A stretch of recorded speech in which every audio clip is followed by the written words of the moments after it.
Charlie Kotros up the middle. No, nothing going on down there.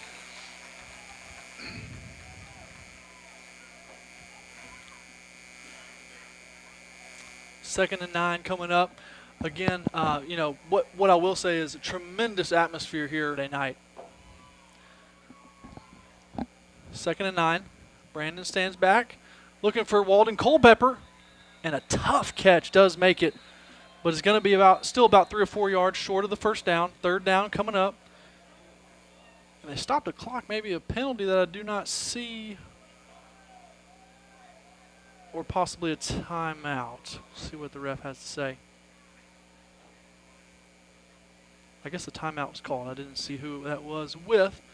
Again, I don't know what the scoreboard is looking like for you guys, but we've got 6 minutes and 18 seconds left in the first quarter still, and it is a 0-0 ball game. So you really have not missed too much. First PA drive, about, I'm going to guesstimate 7 or 8 plays, ended up going down, turnover on downs. About midfield, turned it over to the Patriots. Then they went, I believe it was just a 4 and out rather. And PA took over after that. So here we are on PA's second drive of offense. Third down and 4 coming up. Brandon by himself in the backfield, 5 wide. Going to keep it up the middle. He's got a hole. Almost breaks the second tackle from the safety. Got the first down to about the 36-yard line. And a new set of chains for the Bruins. They've been doing that a lot, actually. We've been spreading them out quite a bit here with the 5 wide receivers, which really lightens the box, and only about 3 or 4 Patriots left in there, and the offensive line has done a good job creating a seam there. Again, you see 5 wide. You've got Walden in tight on the right. Brandon's got plenty of time. Looking Walden's way. Caught. 15-yard line. Tackled immediately right there in the middle of the field. Good catch by Walden. And I know you guys might hear a little bit of a buzz right now in the headset. Nothing. We will get that fixed. I actually, now that I think about it, I guess I probably could take that out, but I'll leave it alone for now. First and 10. Handoff goes to Javion Walker around the right side. Looks for a cutback lane. It's there. Touchdown, Bruins. Great job, great vision by Javion to see that cutback lane. Great job by the offensive line led by Errol Amuamua out front. And I believe actually we've slid Eric Park from center to right guard, and Owen Duke came in at center there for that drive. Great job, great hole, and a way to put that drive to bed. Great response after the 2 defensive stops by both teams. Bruins looking to go for 2 here. Again, with 5 wide set, you've got Javion in a tight slot on the left. Walden comes in motion. Walden's taking up. Brandon scrambling for time, looking, got to get something off. Still looking for time, and it's going to fall short. So no good on the 2-point conversion. That's 6-0 PA. 5 minutes and 22 seconds left in the first quarter. Great response. I'm trying to put the pieces together. I know I saw Owen Duke in at center, and Eric had been at center, I think, for the very first drive. So a couple shifts up on the offensive line.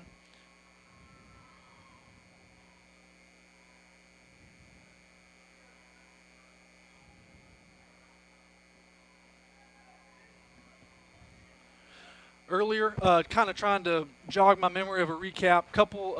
I do know Connor Coldren caught about 10 or 15-yard catch on the very first drive on a 4th and 10 to pick up a first down. So that was a nice play.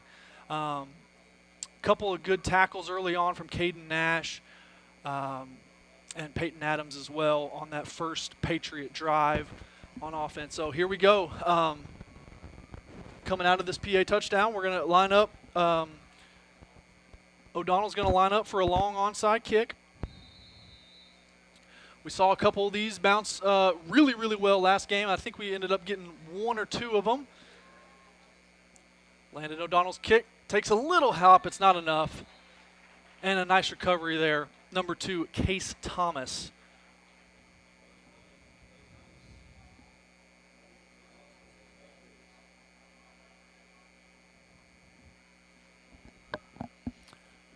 So here comes the Patriots' second drive of the evening. Again, wasn't caught on camera, but Patriots had a drive early on. PA stopped them 4 and out right around here at the same spot on the field.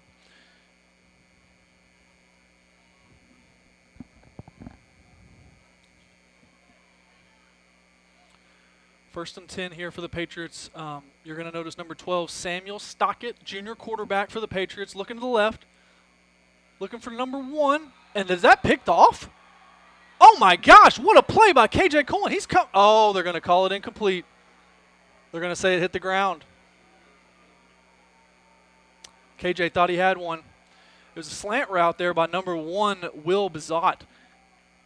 And, KJ really undercut that. It looked like he may have had a pick. It would have been nice to have some sort of replay on that, but we roll on. It's 2nd and 10. Stockett's got 3 receivers right, tight end on the left, looking to pass once again. Pressure's on, looks for the screen pass. Great coverage there by J.T. Phelan. Pass was complete to number 5, D.J. Watkins, a senior running back. And if JT doesn't make that play, he's got a lot of green space in front of him. So a great play there by JT to bring him down for a loss of 5 yards. So that's going to bring up a 3rd and 15. Couple shifts coming here. Stockett back in the backfield as well. 3 receivers wide. He's got 1 flanked up on his left. Looking to the sideline. PA's looking to the sideline for a couple changes as well.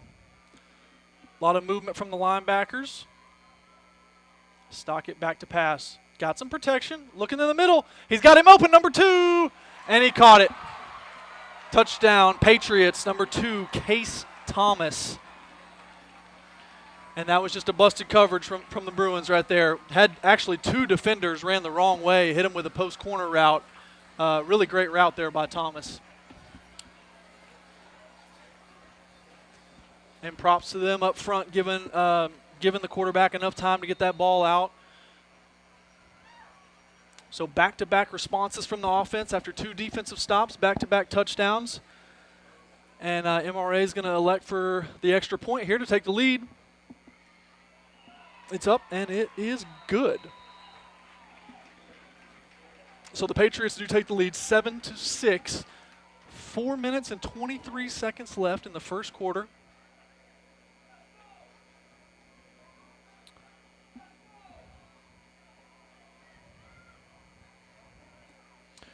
Anyone back home in Little Rock or around the world? Kind of a rainy, cloudy drive in today down to Mississippi. And still a little overcast, but the rain has subsided, which is nice.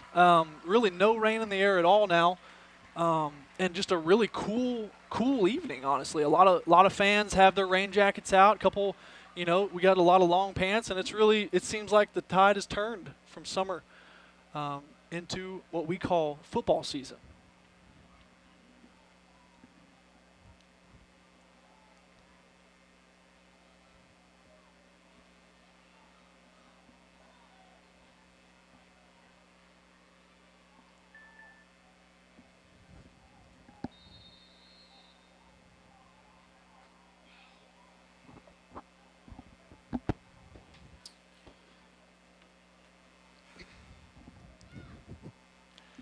Reminder, it is 7-6. Patriots do have the lead. They're going to fake a little onside kick and now set up for more of a traditional style kick, I believe.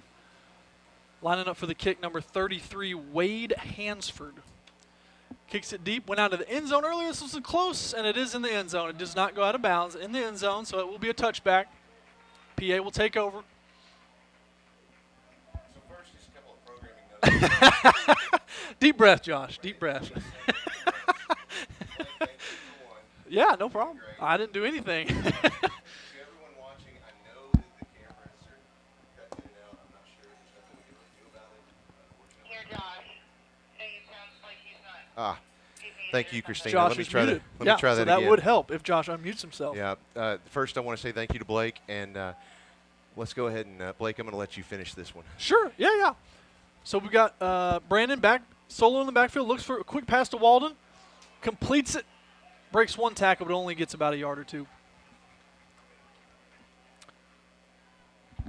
So I know that the cameras are kind of cutting in and out, but we're doing the absolute best that we can, and so we're just going to keep bringing you the audio, and you've got the video there. We're going to switch between cameras as we can, but as you can see right now, it's kind of cutting in and out.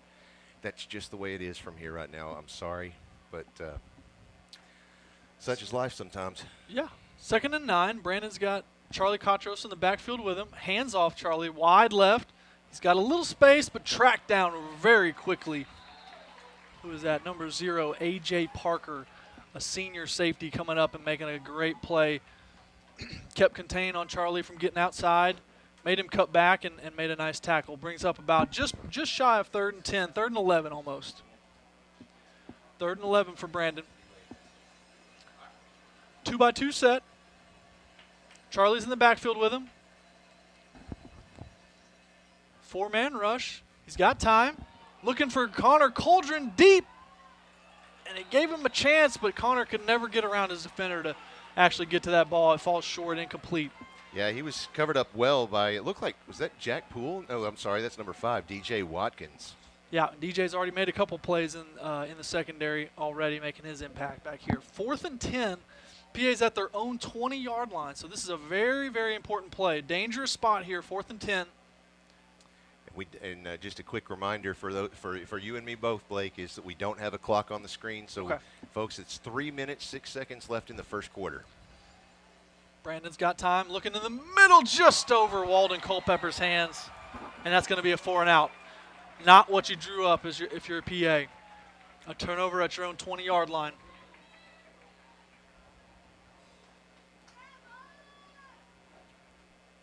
Got a lot of messages there from. Did you know the stream wasn't working, Josh? Yeah, I did. All right, just wanted to make sure. I did. Thank you. I did have lots of messages last week, too. People saying, hey, we're watching the game, and we hear Chris Amsler, but we don't hear you guys. What are you doing? And that's when I realized that I think the coaches forgot to turn off the Huddle live stream. And so we were competing against the Huddle stream. We had 2 separate streams? Yeah, huh? yeah, and so that was terrible, too. So we're doing a bang-up job already this season. Looks to pass. He's got it. It's complete to Jack Poles, and that's another Patriot touchdown. Yeah, a quick answer from that 4th down turnover. I mean, it's just there's a lot going against you when you turn the ball over like that. 4th down on your own 20, just mentally draining for the defense. But no excuse there. They've got to cover that slant route. All right, one more production note back to the production truck. Christina, I'm going to turn up the audio on this end a little bit. And so you might want to adjust that coming into mic 1.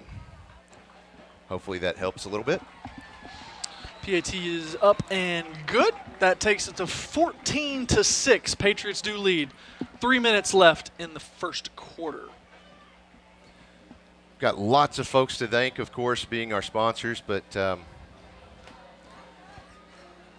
to be a mouthful without any breath in there. It is. You know, have you ever tried to move 100 yards with a boot on your foot and then go up a spiral staircase and then go on the air? I haven't. So I'll take your word for it. I don't suggest it. But we were saying, you know, the spiral staircase reminded me. I was saying as we just came on the air, I'll say it again for anyone that's just now joining. What a beautiful facility! Oh, it is. It's gorgeous. Brick buildings all the way around. Well, have you noticed that? Fences every everywhere. Every building in this town is red brick. And they call it the Brick Town. Was it Brick City or Brick Town? I forget. Brick Town is Oklahoma City. Right? Okay, well, it must be Brick City then. Maybe. But, the mayor here just loves red brick. And so they made an actual ordinance that every building must be constructed with red brick. Yeah, I noticed like their Academy Sports and their Bell. gas stations. And Taco really Bell, nice buildings. Chick-fil-A, yeah. Yep. Here we go again. A little fake onside from them. That's the second time they've done that. Now they'll line up for their traditional kickoff. Both have gone in the end zone so far already, so I expect this one to be a deep one. Be really impressive for him to put it through the uprights. Yeah, he hadn't gotten that yet. He's been going deep left. That one's a little more centered. KJ may have a chance, but no, he's going to let it bounce. Right on the line there. Yeah. And so the people do have video stream. It's just it may cut in and out a little bit. Yeah, that video is just cutting in and out a little bit. So Like I said, we're just doing the best that we can tonight. Well, PA's going to come back out. This is their fourth offensive drive. After the turnover deep down in our own zone last drive, coming out here 1st and 10 on the 20.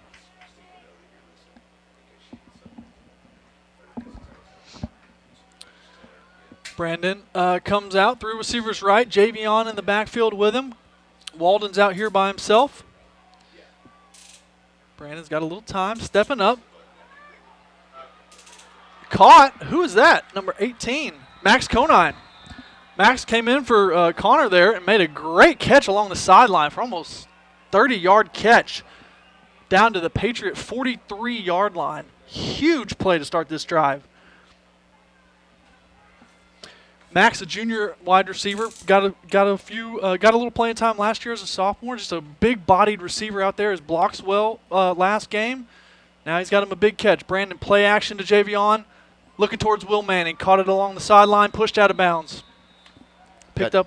Yeah, go ahead. 2.5 minutes left in the first quarter. Patriots lead 14-6. Yeah, we're really going to have to turn on our radio broadcast voices with Right. that Yep. to keep reminding people of the score. That is true.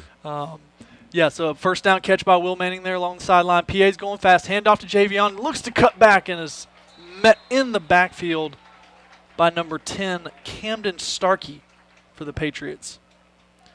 2nd and 10 coming up. Again, take a look across the offensive line. You got Evan Goodwin at left tackle. You got Peyton Crabtree in at left guard. Haven't mentioned those guys' names yet. Want to get it out there. 3 receivers left. Javion comes in motion wide left. Quick pass to him. He's got a couple blockers. Breaks one off. Almost breaks 2. He gets tackled there by Jackson Toller, senior linebacker. Gets past the 30-yard line down to the 29-yard line. 3rd and 7 coming up for PA. Looks like they're going to go back to their 5-wide set. Again, earlier we saw Brandon keep it out of the set. Look at all the linebackers running out. Everybody's running out to the 3 receiver side. You got nothing in the middle. There it is. Hit it. Go. Go, Brandon. At the 10, the 5, touchdown. Perfect. No flags on the play. Great play call by Coach Thrash and the offensive staff. Exactly what they wanted. They spread everybody out. They've hit them for a couple times already. They go right back to the well. Great job up front. Left side right behind, like we were just mentioning them, Evan and Peyton Crabtree, and great receiver blocking downfield. A lot of times those long runs like that turn in from 5 yards to 30 yards, it's really on the receivers blocking. I think that was Connor Coldren and Will Manning out here on the left side. 2-point conversion coming up. Cobb again in the shotgun. He has twins stacked on either side of the formation. Quick handoff goes to, that was Javion Walker, to the right side of the formation, and it is good for the 2-point conversion. So now the score is Patriots 14, Bruins 12. I think it should be 14. Should be excuse coming. me. Yep, should be coming. 14. Yep. So we're tied There we at go. Yep. 14. There we go. With 1:31 left in the first quarter. And I think that was actually Walden that caught that pass there. Oh, was it? Yeah, Thank you. Walden on the 2-point catch.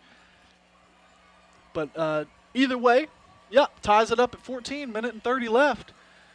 I smell like we're in for a high-scoring affair here. No, that smell is me because I just ran through the yard over there. Sorry about that. There's no deodorant that can stop these offenses tonight. Dude, that's a T-shirt waiting to happen. There's no deodorant that can stop this offense. What? It's heating up. Okay. I don't know. I'll take it. I digress. Often. That's okay. I do too. Oh. Landon O'Donnell setting up for an onside kick, his second of the night coming up. This is the 4th time these two teams have met on a football field anyway, and the Bruins' record is 3-0 against MRA, but the Patriots, they're not going to go away quietly into this dark night. Yeah, it's been some exciting games. I know especially last year involved, I believe it was one of those comeback games that PA had. Some last really year great it came games. down to a field goal. Yeah, they've had some great battles. Onside kick there from Landon. Didn't get the hop we needed. Only took 1 second off the clock, so now 1:30, 90 seconds left in the first quarter. Patriots and Bruins tied at 14. Okay, thank you. Try to balance out the volume a little bit. Yep, adjust that just a hair. Yep. We won't notice any difference because it's set different, but Not many people tell me I'm too loud. So right. I will. We'll take that for what it is. Stockett back in the backfield, motion handoff. Number 2, that's Case Thomas. He's already got a long touchdown, but strung that one out. Jake Fuller, great job from his linebacker spot, keeping it in. TJ Logan coming in to finish it. Peyton Adams as well, chasing down from the inside. Jackson Redmond came around from the backside to kind of put the nail in the coffin. And honestly, lucky that they somehow they didn't lose any yards. I thought that was going to be a couple negative yards there, but Stockett comes out looking to the sideline for any changes. He's got 3 to his left, 3 receivers left right now. That running back next to him is a big guy. I think that's number 6, Jack Poole. And they're protecting, looking in the middle. He's looking for number 11, Jack Poles, who had a huge catch earlier, but that was KJ Colon on the coverage. Got a hand in there. There was no chance he was going to catch that one. 3rd and 10 coming up for the Patriots. Got a lot of messages from our Ron Jones Remax affiliates live fan feedback. We'll catch up with those here after about 46 seconds of play once we reach the end of the quarter. PA's having a couple issues with substitutions on defense, and Coach Lucas is going to have to call a timeout. We'll go ahead and do that now then, try and catch up with some folks. There's a lot of folks asking about if there's a delay and whatnot. We're having difficulties, broadcast, no sound, okay. Trying to watch this game. We need a PA Live fundraiser to upgrade our system. No, we don't need an upgrade. We just need internet.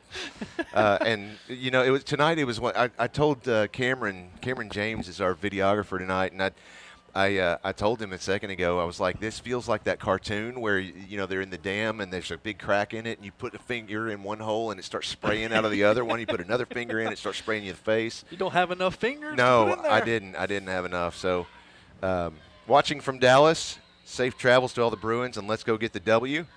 That's a fan of Ronan Rutherford's.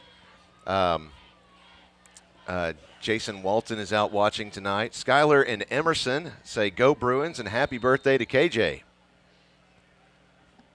Must be a friend of theirs. 3rd and 10 coming up. 2-by-2 set for Stockett. 46 seconds in the quarter. Where does PA bring the pressure? Number 30 slides in as a slot back for protection issues. They're keeping the back in for protection. Looking right. Oh, did he stay in bounds? Ref says incomplete. No. Intended for number 22, Jack McMillan. Yeah, he had – I'm not sure. The ref obviously has a better look at that. I've got folks standing in front of me, but – he got space. He got open, but yeah. I think he was just too far to the sideline and ended up tapping those feet into the white. So 4th and 10. We have not seen the Patriots punt the ball yet either. So, again, that always goes back to oftentimes we see the visiting team, or not visiting team, but opposing team kind of take the trend of PA oftentimes with these 4th down sometimes. So here we go. MRA didn't like the look. Called a timeout themselves.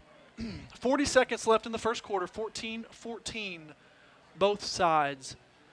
And they want to talk about this one. I feel like this is one of those areas that they could potentially still punt it. I mean, they're on their own side of the field. I would say a traditional football team would look to punt it. Sure. Obviously, PA would not look to punt in this spot. Definitely not there. Yeah. Right. But, yeah, I'm sure the coaches are probably having a conversation right now. Well, and people, they'll ask me, they're like, wow, why does PA always punt? And I'll say, well, first, they don't always punt. It does feel that way, but if you're way up on a game and it's you're on your own 1 yard line and it's 4th and 40, yeah, they're probably going to punt. Yeah, exactly. And it comes time is a factor as well as you come towards a half. A couple different factors that go into it. So here we go. They do line up. 3 receivers left. Stockett in the backfield. Blitz is coming.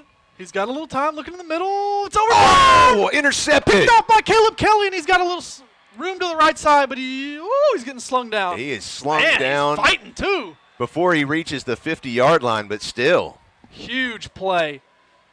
Again, it was 4th down, so he could have knocked it down, but went ahead and got the pick. And sometimes that's just a pick, even though it's about the same yard line, is a little bit of emotional pickup. You can see the sideline over there jacked up for Caleb. Great play. Overthrew it on the slant route there. He was open a little bit if that ball was a little lower. But, again, just enough pressure on the inside from Peyton Adams and J.T. Phelan and the blitzing linebackers to force that ball over top. I just increased your compression there just so you don't overdrive again. Okay. Quick toss to Charlie Cotros up the middle, only gets about 2 yards. I noticed this was another one of those formations that we saw last week where all 5 eligible receivers were on the right side there. Yeah. And one of them obviously is ineligible technically because they have to have 2 on the line. So of the 2 people that are on the line over there, the one that's inside is ineligible. So you can keep your eye on it. If they do that again, I'll try to point it out. You see some receivers coming on the right side behind your laptop there. Thank you, sir. And that brings us to the end of the first quarter. Let's keep it right here for a moment, and we'll link some of our sponsors here. Got a lot of folks to thank, and, Crown Trophy of Little Rock is top on my list just because they are always making sure that we have what we need, and they're going to make sure that you have what you need, whether you need to recognize someone special on your team or if it's just somebody that you work with. You want to recognize your coworkers. They've got that too, for everything from not just trophies, but they've got anything that you might want to recognize that hard work or an accomplishment. Visit them online at crowntrophy.com. Just browse over to Arkansas, click on Little Rock, and you'll be dealing with some of the fine folks from Crown Trophy of Little Rock, and they'll set you up right. Crown Trophy of Little Rock is our presenting sponsor, has been for several years now.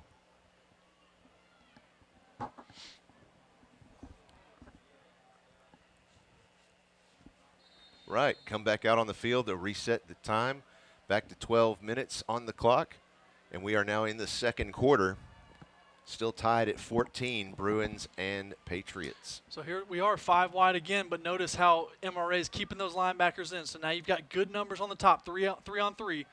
Oh, and Brandon broke through at the 40, at the 30, at the 20, 10, 5, touchdown. Brandon Cobb once again up the middle out of the empty set. Wow. The exact same play as what we just scored on last drive. And honestly, the numbers were not in our favor, so props to the offensive line for taking the right guys and leaving the unblocked one on the outside and gave Brandon a beautiful hole up the middle. And what's springing those is huge plays instead of just, 10, 15-yard plays is because the safeties are in man coverage, so they're going way out wide to cover those receivers in man, and it's just leaving absolutely nobody in the middle past the linebackers. Is that Charlie? No, I was going to say, is that Charlie Cotros? No, that's Landon O'Donnell. That sounds more like it. Cotros was down in the hold there. What are they? He said. The ref didn't like it for some reason. No, he's. A false start? False start. On the PA, okay. I didn't see a flag. Guess the white hat just kind of took it out. Well, that invisible flag is a PI roofing penalty flag.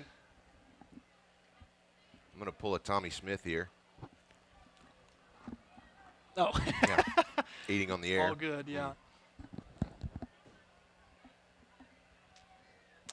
Ref's out here explaining to Coach Lucas what he saw and the reason he called it. So that's going to back him up 5. It is going to make it a longer extra point here, but it looks to me like Coach Lucas is still going to elect to kick the extra point. Again, I mean, as we know, PA's not known for their field goal kicking abilities necessarily, but hey, we're here. Charlie takes a knee at the 15-yard line, so this will be a 25-yard extra point. Snap is in, hold is good, and the kick is up. And it's good. It is good. Landon O'Donnell. And are they talking about something else now? What? He's not throwing. There is a flag. No, okay, there is on the 10. He did put a flag down. On about the 8-yard line there. But yeah. that was 2 made extra points that we're now talking about, taken off the board. PI roofing penalty flag.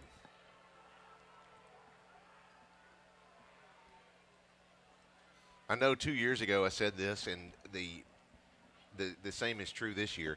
That student section is really incredible. Yeah, they've got I think it's like a Saints jersey night going on, New Orleans Saints. Okay, jersey. So if you look in that book here, the athletic media guide, the very front cover, there's it's a memoriam. Oh, I saw him talking about this at the beginning of the game. Right. Okay. Robert Noah, who was one of the students here, who passed away recently, and it was one of his favorite things was Mardi Gras. Okay, gotcha. And everything to do with Mardi Gras. And so If you look down there, Coach John Weaver on the MRA side is wearing a one green and one purple shoe.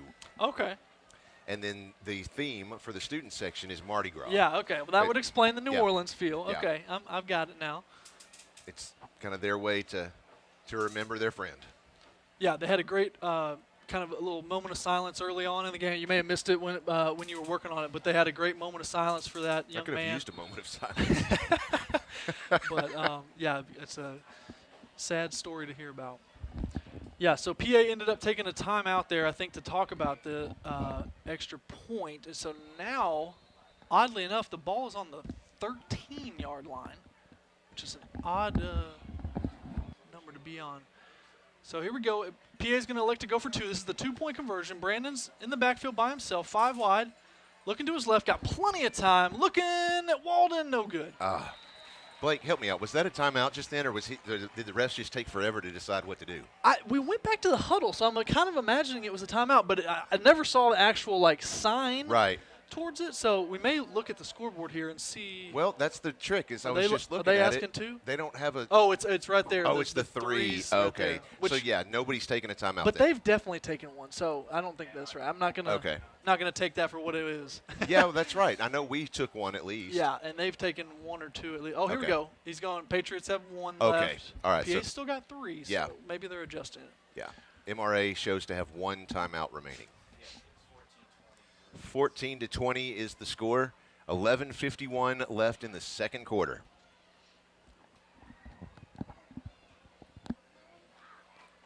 All right, since I missed the beginning of it, who had possession of the ball first? They kicked us first. They kicked so us first. Yeah. Okay, so MRA will take the ball in the second half. That's correct. Okay. Yeah. Well, we will kick off. Excuse me. Half. I stand. I sit corrected. Landon O'Donnell setting up another one here. His 3rd attempt. Hadn't got his huge bounce yet. Oh yeah, that just landed. Ball's loose. It's loose. I think PA's on the bottom of it. They are. Who is that? Number 15. Like yes. No. He's saying this way. I think they've got to be mistaken. Camp Caldwell came away with that. And now they're calling for a trainer. Nope, they just helped him up.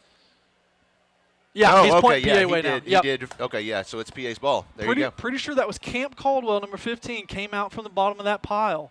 Wow. Great job. Again, it was one of those same type of kicks. He didn't necessarily get the big hop that we were expecting. Camp Caldwell on a varsity team? He's only like 12. That's just how I remember him. I think that's how old you are. That's how I remember him. Yeah, that's it. Same with me, too. I've only been gone from the school like 3 years, but I feel like all these kids were like 8th graders when I left. Right. Now they're all seniors. So here we go. PA takes over near midfield. Brandon's got 3 receivers right. He's got Javion in the backfield. Handoff goes to Javion up the middle. Squirting through, breaking tackles. Picks up about 6 yards. Brought down by number 44, Parker Durham at his linebacker spot. 2nd and about 4 coming up. 11:29 and counting on the clock in the second quarter. PA's looking for the 5 wide receiver look again. You notice William Sabota talked to Walden to scoot out even more. Look how wide these receivers are, making some space for Brandon up the middle potentially. Javion man in motion. Comes in motion. Yep. Toss goes to Javion up the middle. He's got some space. Looking around, cutting for more. Crosses the 30. Down past the 30-yard line. First down. That's a Hounds Lounge first down. I love the play calling for Coach Thrash right now, mixing it up a lot. He's going with these 5 wide sets like this, but then bringing stuff back in the middle to run against this light box. Four receivers right, Brandon rolling right, looking, caught by Walden.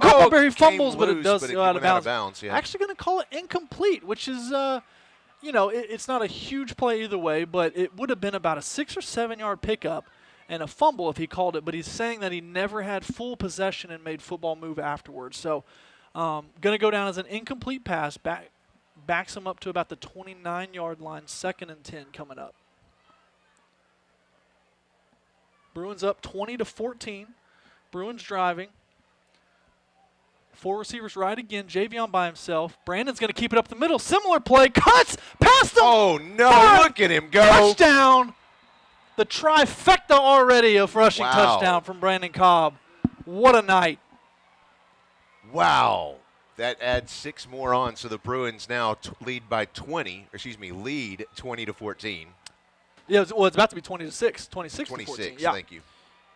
And man, I just keep thinking. I mean, MRA's got to change something up. That's 3 up the middle, straight up the middle, nothing fancy touchdowns. And those are the plays that I always shake my head at. Like, why are you doing that? For the offensive Yeah, side, yeah, you're just yeah. like, that's such a simple play. Right, don't do that. That shouldn't work. But when the numbers say that's the play, that's the play. Landon O'Donnell again to kick the point after. 2 seconds left on the play clock. He gets it off on time. It's up, and it's good. Yep. So now the Bruins 27 to 14. And that is that's the dagger of the onside kick. Score, onside, score in 3 or 4 plays right after that.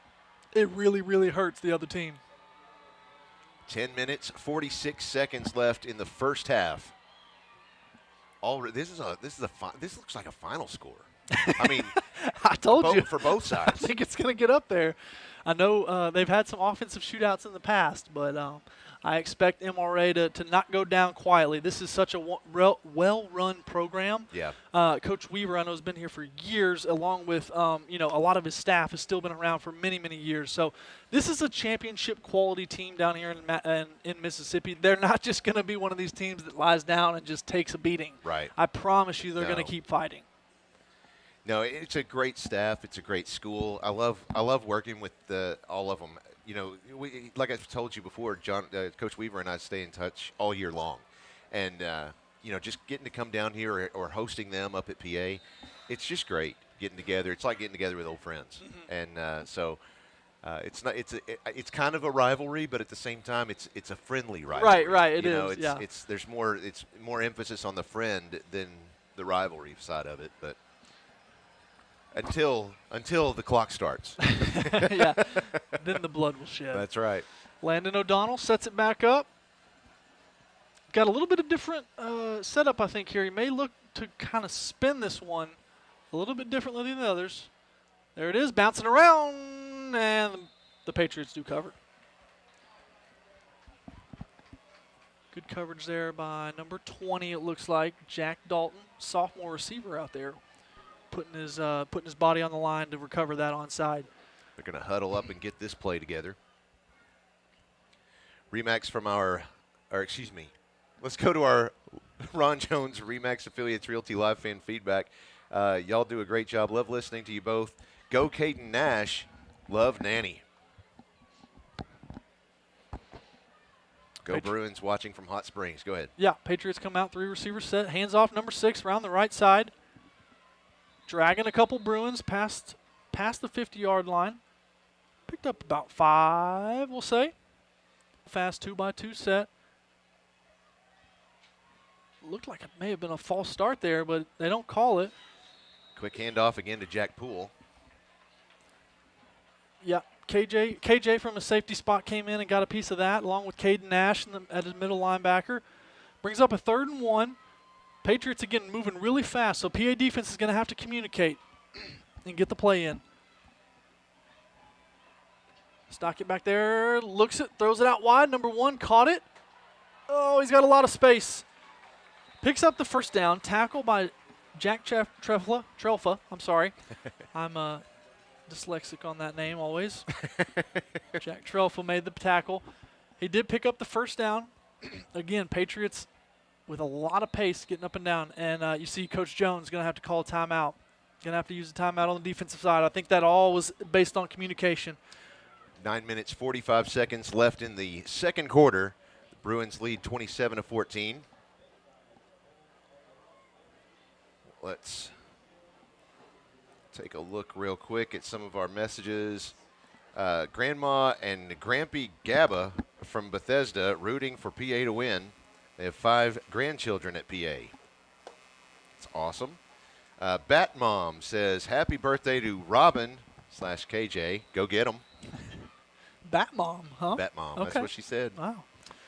Thank you for your work broadcasting the games. We appreciate you for the away games. Thank you. That's Absolutely. Ron Jones, the man himself, says, coverage is great now. Good job, gang, with tough conditions. Thank you. All right. 1st and 10 here. Handoff. Oh, no. Fakes the handoff. And whoa! Big hit, and the ball comes loose late. I think he was going to be down, though. He is down, yeah. Call him down. A huge hit by Jackson Redmond coming off the left side of the PA defense. Uncovered. Blows up Stockett in the backfield. And looking down at that roster, Samuel Stockett, the quarterback, listed at 6'2", 194. So he is not a small fellow. No. But Jackson, huge hit right there.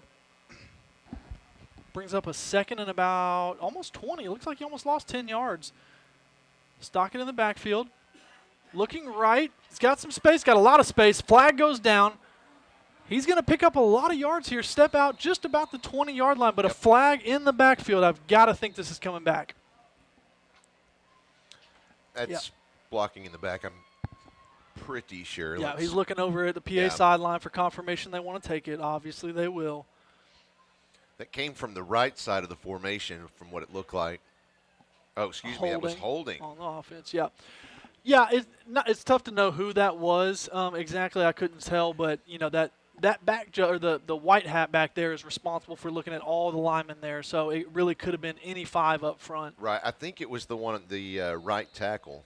Okay. The only reason I think that is because there was like a stutter step that occurred right on that side, and that's when the flag came loose. So after sack followed by the holding, you're going to bring up a long 2nd down, 2nd and 26 they have on the board, 2nd and 26. 2-by-2 set for Stockett. Pulls in the backfield. Stockett looking left, down the sidelines. Got a deep one, number 1. He's open. He caught it. Did they tackle him? Down on the 1-yard line, I think they're going to call him. Yeah, they're just on the 1. But a great catch by Will Bizot. Down on the 1-yard line. They're throwing their chalk away a little early. The student section thought they had him a touchdown, but it was down on the 1-yard line. Got a handful of substitutions coming in for the Patriots. Yeah, they're bringing in a big package here. A couple linebackers coming in, I think, a couple extra linemen. It's a little the traditional goal line stand, you think? Yeah, looks like a goal line package they're going to go to. Could be a QB sneak, could be just a fullback handoff. Didn't look like they were really set well there, but they're not going to throw a flag. And PA may have stood them up there this time. Blow the whistle, guys. Come on now. They're going to put him on the 1-yard line. Not enough for a touchdown. Why is the ref holding up 3s? It should be 2nd down, guys. Oh, he's holding up 2s now. Okay, there we go. 2nd and goal coming up. Patriots leave their heavy package out there. 8 minutes exactly on the clock here in the 2nd quarter. Super tight set. Stockett's there. They've got an overload set to the right side. Oh, that's a false start. A lot of movement up front. There's the PI roofing penalty flag. False start on the offense. That'll back them up. So that'll put them back on the 6. And, you know, from a coaching perspective, it's so much less what do I call it, less danger for the defense right there to try to jump a little bit because you're only going to be penalized 6 inches or 3 inches versus if they get called for anything, it's 5 yards back. So much more risk on the offense to jump there. So gives PA a little breathing room here, keeping the heavy set in there, heavy on the right side. Play action. Stockett's under pressure. He's going to look to throw it away. And out of the back there's of the a end late zone. flag. And I'm not sure. That may be a holding potentially. We did hit the quarterback right as he let the ball loose, but I didn't see it as late necessarily. I didn't think so. Both those defenders came at him, and they had leapt in the air before he released the ball. But ref's tapping his head for an ineligible man downfield. One of those linemen snuck downfield, it looked like. And they're asking Coach Lucas what he wants to do here. So it can be a 3rd down with the incomplete pass. Yeah, they're going to decline. Yeah, so it'll be about 3rd and goal from the 6-yard line now. Ineligible downfield. So if you were to take that, I think it's a 5-yard penalty. It would have been 2nd down and goal from the 11. He's electing to take 3rd down from the 6. So here we go. They're going to get out of their heavy set and go back to normal offensive set. 3 stacked right. Snaps a little early. He shook up. Throws Pressure's on. They're going to say he did make the catch, but he's only at about the 3-yard line. So he is short of the goal line, caught by number 30, Will Jones, sophomore tight end. And that ball, he was not ready for that snap. It hit him in the face, and he was lucky to even bring it in at all. Should have been a fumble, really. 4th and goal, huge play here for PA if they can get this stop. 3 receivers left, bunched together. Stockett looking to the sideline. Does he change it? PA's looking to Coach Jones as well. They're going to stick with what they've got. Snap comes. Stockett looks right. Slant pattern. Dropped right through his hands. Right through Case Thomas's hands. Turnover on downs. PA. What a stop from the PA defense right there. 6 minutes, 35 seconds left in the second quarter. Bruins 27, MRA 14. And you see the MRA sideline just beside themselves for not getting any points out of that. I mean, hats are getting ripped off. It was 1st and goal from the 1-yard line after that big play. And you got to look back and say props to our secondary for not giving up on a play. He easily could have let that guy kept going an automatic touchdown. Yeah. He fights for it, and the defense stands on the 1-yard line. Brandon by himself, quick pass out to, I believe that's Charlie Cotros potentially. It's really far away from my eyes. Yeah. Either 5 or 6. It is 5. Okay, Charlie Cotros on the catch. They've got a couple linemen out there, so they've got a little bit of a weird formation here. You see there's only 3 linemen in the middle, 2 linemen out there to Brandon's left. Brandon the shotgun, an empty set. Has the snap, looks to the right side, and it is in and out of the fingertips. Not sure. Walden Culpepper. Thank you, Walden Culpepper. I saw the 3, and I was like, we don't have a 3. Who is that? And that was an incomplete pass. I guess MRA's calling another timeout here. Looks that way. But it's an odd one. That would be their last if that's who called it. Yeah, where's the white hat? I've been watching. Yeah, he's not good about telling us. Yeah. that. And I'm sure that's why the scoreboard guy is having a little trouble matching it as well. Yeah. He's still got 1 up there for the Patriots and 3 for PA, so I'm not sure exactly Somebody where that took was a charged. timeout, but. So we're looking at 3rd and 5 on the 8-yard line, PA's own 8-yard line. Will you teach me how to Dougie? Nah, absolutely not. No? Okay. You can probably watch that student section down there and learn something. Yeah. But this press box does not need to be doing any Dougies. I'm looking around this press box. We don't need to do any Dougies. 6 minutes and 8 seconds left in the second period, so we still got plenty of time here in the second quarter. Brandon back there with Charlie Cotros in the backfield, 2-by-2 set. 3rd and about 6. Brandon slaps his hand down. He's got a little pressure coming to him. He's looking for William Sabota. It's just past him. It's going to fall incomplete. He did have a shot at it, though. I'm sure Brandon's going to want that one back and just get a little bit more air under it and let William run underneath it. Well, everybody's just walking past that football. Yeah, Is somebody going to pick it up? Here's trainer Nate. He's out there. Nate's got it. Don't worry, guys. Oh. That ref wasn't wanting to help anybody out either. So here it is, 4th and 6, and this is one that you think about potentially PA punting. Brandon's looking around. You got a tight set. You got William Sabota in tight on the right. Brandon's looks like he may take. Nope, he is going to punt it, get it off. Bounces about the 46-yard line and takes a nice little bounce, and that's a successful punt for PA. Okay, now this was interesting. Did you see what just happened? I did. Go ahead. They don't ever chase that. That's when we're receiving one. Oh. We don't return them when we're on the returning side. I understand. But so that is technically a live ball. So if we didn't go after it, they could pick it up at any point in time and just run with it. Okay. So we have to cover that. So I guess we don't have a lot of punts. We punt so rarely. I'm like, wait a minute. Yeah, got to remind the folks at home too, I'm sure. But yeah, when you're punting, once that ball leaves your foot, it is a live ball for them to return. So you have to go track it down. That makes sense. So Patriots take over on their own 45. Handoff up the middle. Poles has got a little space, but nice job by Ronan Rutherford and Peyton Adams in the middle. Only picks up about 2 yards. Make sure I'm saying that. It's Jack Poole. I keep saying Poles. It's Jack Poole. 2nd and 8. Right hash.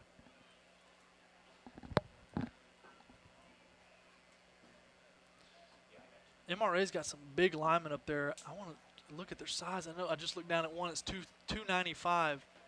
Got a couple other big guys. Stockett fakes the handoff, looking right. Pressure. Loss of about 5 yards. 3rd and about 13 coming up for the Patriots. Jackson, tremendous first half of this ball game. 2 sacks already. He's already made a couple tackles on running plays. 3rd and long here. Again, 4 wide receiver set. Number 30 coming in motion. Nope, going to send him out.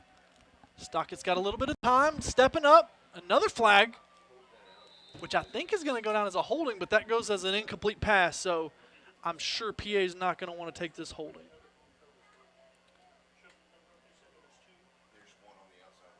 Holding, yep, on the offense. So that's going to be declined by PA. Brings up a 4th and 13. So smart play. And that's the 2nd or 3rd time that Stockett's kind of stepped up in the pocket with his lineman pressing him by. And as he's getting past the lineman, they end up get called for holding, and which is just going to negate any play that he does end up making. So they're really going to want to make an adjustment to that. 4 minutes, 42 seconds left in the second quarter. Bruins lead 27-14. 4 seconds on the play clock. Yep, and 2, and Patriots. 1. Oh, whoa, he snapped it, but he's that kind of guy down They here. said, PA side. They're going to call delay game. They had number 57 also running. Right. 7 just took off running on the field. Completely on the wrong side of the field. So, and, they like us a little bit. They don't really know how to punt. Right. They're not used to punting much. They're trying to find the on the field. So that's going to back them up another 5, delay a game. 4th and 18 coming up now.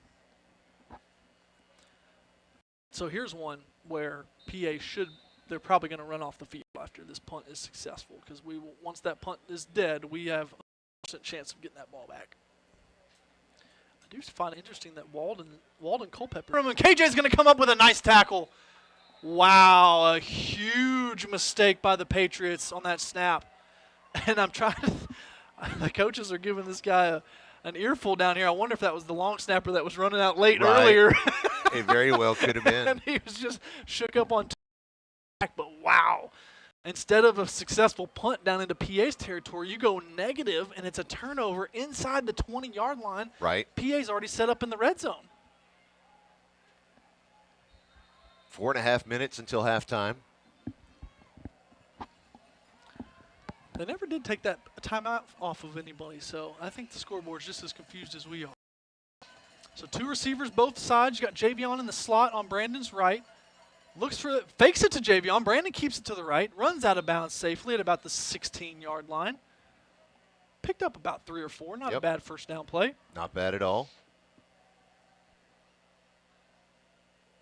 Notice how wide these receivers are out here. Look at the top of your All screen. the way over. You see Culpepper and Connor only had one person. Now number 0 comes out to get him, but it's still man coverage out there with those 2. Handoff goes to Javion, wide left, got some space, trying to outrun him. Shucks 1, shucks 2, and be right at the first down marker. He runs out of bounds. I think they're going to mark him about a yard short. I like the way that they set that play up, just because you had the receivers off all the way on the other side of the field. It opened up a nice hole for that running back to push through. Just an instant cutback lane. Brandon going fast, looking up the middle. Williams Sabota, touchdown. There's a flag on the play. There is a flag down. There's a PI roofing penalty flag at the 9-yard line. And PA does not look happy about it, so I'm going to say they're going to come back. It happened so fast. That play went really fast after the ball got. Refs are talking about it. Let's see what the White Hats got for us. Hey, he's still looking around.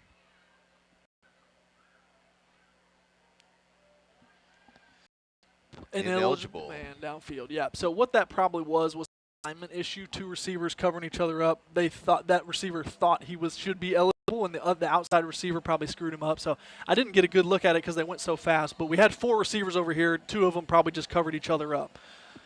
So that's going to back up and negate the touchdown. Brings up a 3rd and 7. Brandon's got Javion to his right. 2-by-2 set. Looks like man coverage on the outside. Pressure's coming. He's got a little time looking in the middle, Walden. Oh. And it got tipped. I thought it got tipped. Yeah. That was just a duck coming out of there. Whack. So 4th down, 4th and about 7 yards up from the 14-yard line. So they don't have to get to the end zone, only about 7 yards to pick up. 4 receivers coming right for Brandon.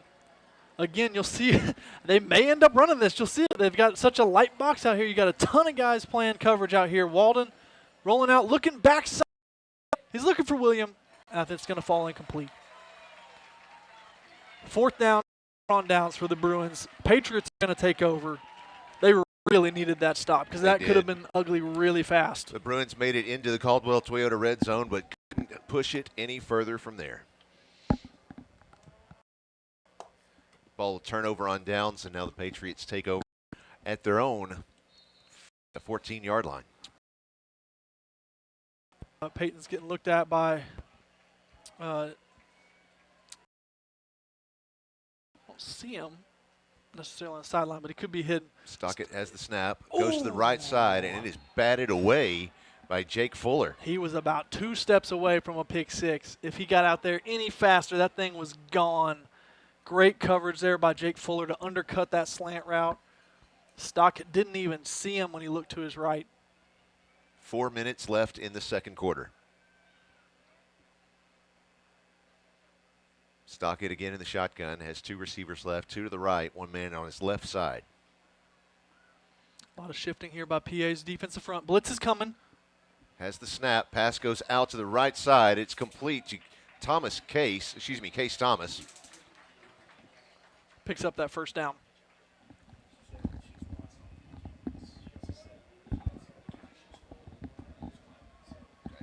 First and 10 for the Patriots. PA getting the defensive call in. 2-by-2 set for Stockton. Sneak through for about 5 or 6 yards. Good tough run. That actually got that wrong. That's number 7, Jack. Plethora run. So far, Jenkins stays in the backfield. 2-by-2 set still. PA kind of widening out their line. Go back to the middle. Ronan Rutherford right there. Jenkins took the snap on 2nd and 5. Ronan tackled him immediately on the line of scrimmage. No gain. 3rd and 5 coming up. 3rd and 4-ish. It's 10 seconds before halftime.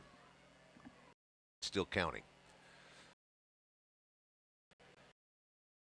Left side, 1 passes to the left side. It's incomplete. Right ends of number 13, Fletcher Cox. And there was a lot of space there if he caught that. That would have been a 1st down and much more. Linebacker was a little slow getting out there to cover it. Kind of got picked by the other receivers. And but luckily for PA, hands didn't bring that one in. So they're going to go for it on their own 33-yard line. 4th and 5 coming up for the Patriots. They're getting just as aggressive as the Bruins are. Under 3 minutes left. They don't have a wide receiver out there. I guess they got a tight end over there on the right side. So tight right, receivers left. Jenkins still in the backfield. And the I think they took one early. Yeah, I do think something earlier. Patriots have no timeouts left while the Bruins have 2. I believe that's right. Looking down at some of these offensive linemen for the other school, number 74, 6'3", 272. Woo, big guy. I saw, who else was that out there? 70, who looks like a great prospect. I don't know if he's got any offers or anything, but it looks like a huge body. Kalen Stewart, 6'3", senior, 290 up front. So they've got some beef. Do they use it here on 4th and 4? May not be looking to run the ball exactly here. But still an impressive looking group up there. And they're going to switch out for their punt group. So punt group is in here again. Be alert. Bad snap last time. So PA defense, I'm sure, is ready to chomp potentially if this ball goes over his head. Snap is high again. Case Thomas brings it in and lets it loose. And wow, great I can't believe he got that off. off. Was, I mean, they're glad he's a receiver because he had to make a catch on that. And a really good boot. Yeah. Well, in a nice spot, too. They knew to stop it before it rolled out. Man, they really got to think about that long snapper, though. That's the second one back-to-back there. Woo, Right. that was close. You had a short over here, short timing. Yeah. I assume they're going with a silent count, just based on that. Yeah, play alone. possibly so. I'm not exactly sure, but yeah, that last one earlier went over his head and gave PA good field position. This one he ends up reeling in. So PA will take over. 2 minutes and 46 seconds left. PA is up 27-14. Almost to halftime. PA's on their own 15-yard line here. Tight set. Quick pass goes to Walden. Really getting stretched out long. That's not what you want on that play, but Walden makes something of it, cuts up, and gets a couple yards. But that play is not designed to stretch out that far and that long. Well, he was obvious. You're trying to find that hole so you can really turn it upfield a little sooner than that before you reach out, before you run out of room. Yeah, exactly. The MRA defense did a good job of using the sideline as that extra defender to where they just kept stringing it, and eventually he has nowhere to go. He's got to cut up into the defender. So Brandon comes out 2-by-2 set again, really wide. Charlie motions to his right. He's going to take the short catch, cut it up, and a lot of defenders there. Not going to be much gain.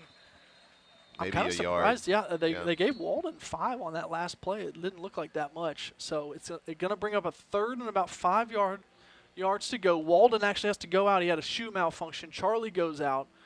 So you've got a couple of new guys. You got Javion coming in at running back. You got number 7, Mason Greathouse, in at receiver.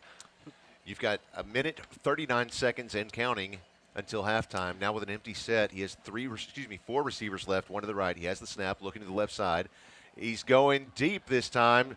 Oh, and there is a man downfield. I'm sorry, but I saw a swipe. Did you see a swipe? Yeah, I thought it was pretty good defense overall. William Svoboda kind of pinned the defender back a little bit, which is what you want to have him on his back. But the ball kind of hit him in the hands a little bit, but he just couldn't bring it in on the long play. Good job there by the offensive line of protecting 5 of them. Gave them 1 free rusher. Brandon knew it was coming the whole time. Backed up a little bit, gave him some space, and got the ball off. It just wasn't complete. So a 4th and 5 coming up here. Another crucial play for PA. Javion Walker back, standing on Cobb's right side, 2-by-2 set. He has the snap, and it boots it away. Going to punt it, yeah. And now they've got a guy down here that can take it. Number 5 is going to pick it up. You've got William Svoboda trying to bring him down. And this is something that PA does not do a lot. Right. DJ Watkins had the return.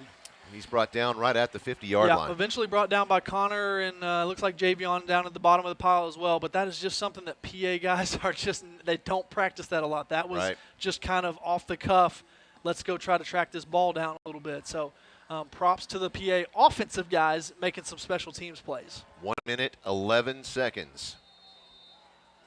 Yeah, I understand we've got some issues with being able to see the video, and I'm sorry, but that's just what we're dealing with tonight. So that's just been going on all evening. Everything worked out great before the game, and then now nothing. That's how the live productions are sometimes. Stockett's pass goes deep left. Deep pass looking for number 2. Case Thomas goes incomplete. Good coverage there by, looks like KJ Colon was running with him at corner. KJ's done a really interesting job of moving around from corner to safety, and now they're actually employing almost like a five safety look here. You'll see 3 safeties here in the middle. Who is that they brought in? Number 15, Camp Caldwell, playing a middle safety along with the normal secondary guys as well. Mm-hmm. So a little bit of a different defensive setup for the Bruins than normal. Stockett deep to pass, looks right, quick pass. Number 1 caught it and is juking and jiving. Picks up about 5 or 6 yards. It's going to bring up a 3rd down. Coverage and tackle by Jake Fuller along with Caleb Kelly. 3rd and about 4 coming up.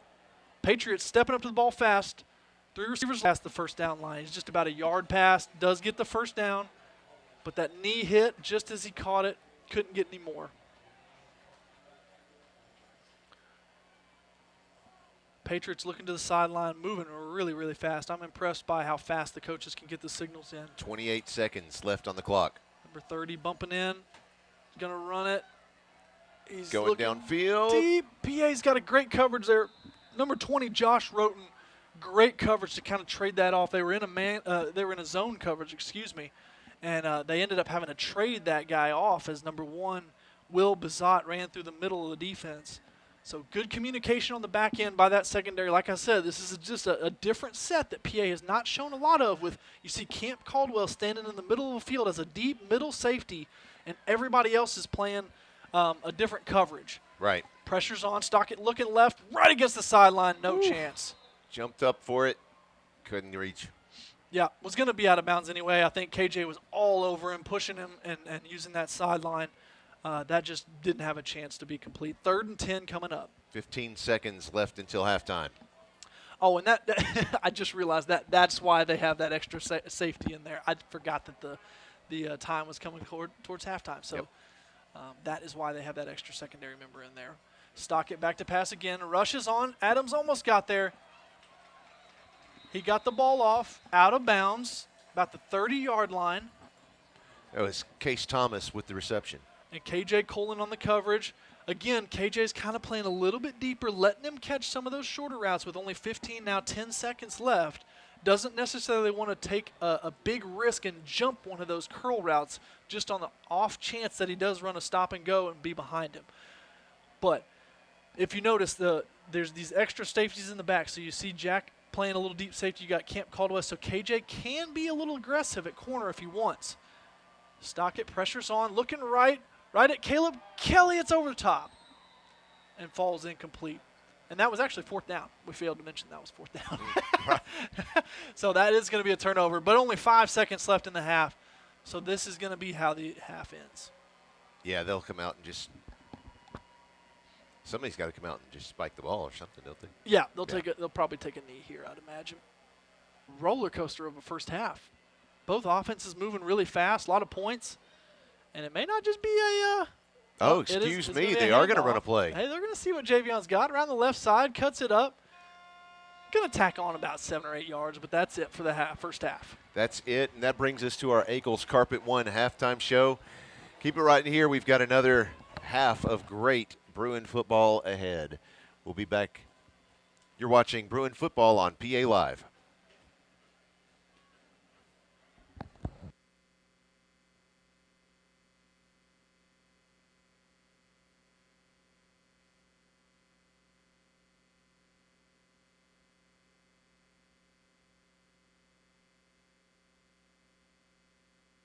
You can get the lowest prices on carpets, floors, and real wood cabinets. They have nationwide buying power, low overhead, and local ownership that make all of this possible. Don't shop at the home centers or online when you can shop local and get the best wholesale prices. At Ackles Carpet One, we make it beautiful for less. AcklesCarpet1.com. It's time for the Bowen Heffley Orthopedic Tip of the Week. Drinking enough water is crucial for your overall health, including your muscles and joints. Staying hydrated helps keep your muscles flexible and your joints lubricated, reducing the risk of cramps, strains, and injuries during physical activities. This has been the Bowen Heffley Orthopedic Tip of the Week. Scan the QR code or visit them online. At Caldwell Toyota, they are passionate about helping drivers find the vehicle that's right for them for the most affordable prices possible. That's why they carry such a large selection of new Toyota models, because whether you're looking for something sporty, efficient, versatile, family-friendly, rugged, or all of the above, they are confident they have a new Toyota model to meet all of your needs and then some. Visit them online at caldwelltoyota.com. Fans, it's time for the Caldwell Toyota Tip of the Week. When choosing a car, be sure to prioritize safety features like airbags, anti-lock brakes, and electronic stability control. These features make a big difference in an accident, helping to protect you and your passengers. It's worth investing in a car that offers solid safety ratings. This has been the Tip of the Week from Caldwell Toyota. Visit them online at caldwelltoyota.com. Pulaski Academy would like you to join us in recognizing our core value student of the week, Addie Minton. Addie exemplifies honor above all. She encourages and supports her classmates and makes everyone better at what they do. Whether it be on the tennis court or in the Model UN debate, Addie elevates the level of excellence. Congratulations to Addie Minton on being selected as PA's Core Value Student of the Week. You know that Crown Trophy of Little Rock has every type of award to recognize athletes, students, and even coworkers. But more than that, Crown Trophy can customize drinkware, badges, and even rings. Whether you have people working for you or working hard on your team, show them your appreciation by recognizing them with something special from Crown Trophy of Little Rock. Visit them online at crowntrophy.com. Whether you need a break or your pup just needs some playtime, Hounds Lounge provides unbeatable measures for an exciting day for your woofs. With a strong focus on health and safety, Hounds Lounge is committed to service your dog with the best possible care. They will spend their days socializing with furry friends and exercising in our supervised, cage-free indoor and outdoor play areas. Those spending a few days with us will spend their nights cozily tucked away in a personal pet suite for a comfortable night's rest, all while being cared for by our professionally trained staff 24/7. Learn more about our boarding, daycare, and grooming services at houndslounge.com. Ron Jones and Charlotte Emery offer you a combined 40 years of real estate experience for all of your residential or commercial needs, whether you're buying or selling. Ron Jones RE/MAX Affiliates Realty is standing by to take your call and schedule a market survey or consultation at your convenience. They have the expertise to navigate the current market conditions to your benefit. You can rely on their experienced realtors to get the results you need. For listings or more information, call 501-416-3658 or visit them online at ronjonesrealtor.com.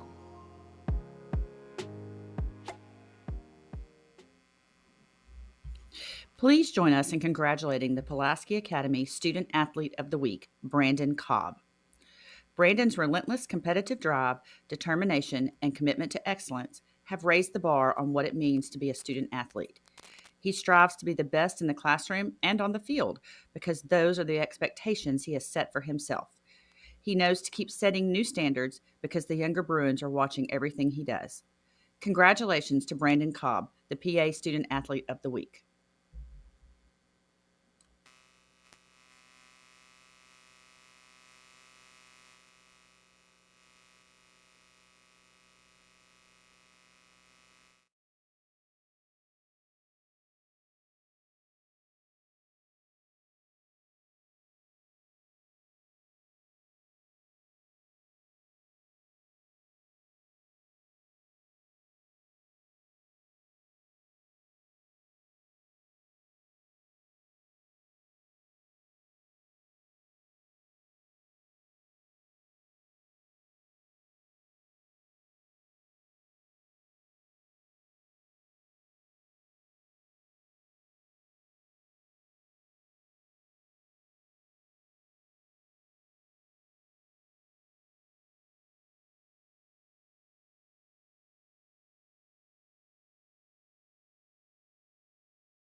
Welcome back, ladies and gentlemen, to Madison-Ridgeland Academy, home of the Patriots. Ready to bring you the second half of tonight's game, getting ready to kick off. If you're just joining us, the Bruins lead 27-14. This has been your Akel's Carpet One halftime show. Don't forget, at Akel's Carpet One, they can get it for you for less. Visit them online at akelscarpet1.com.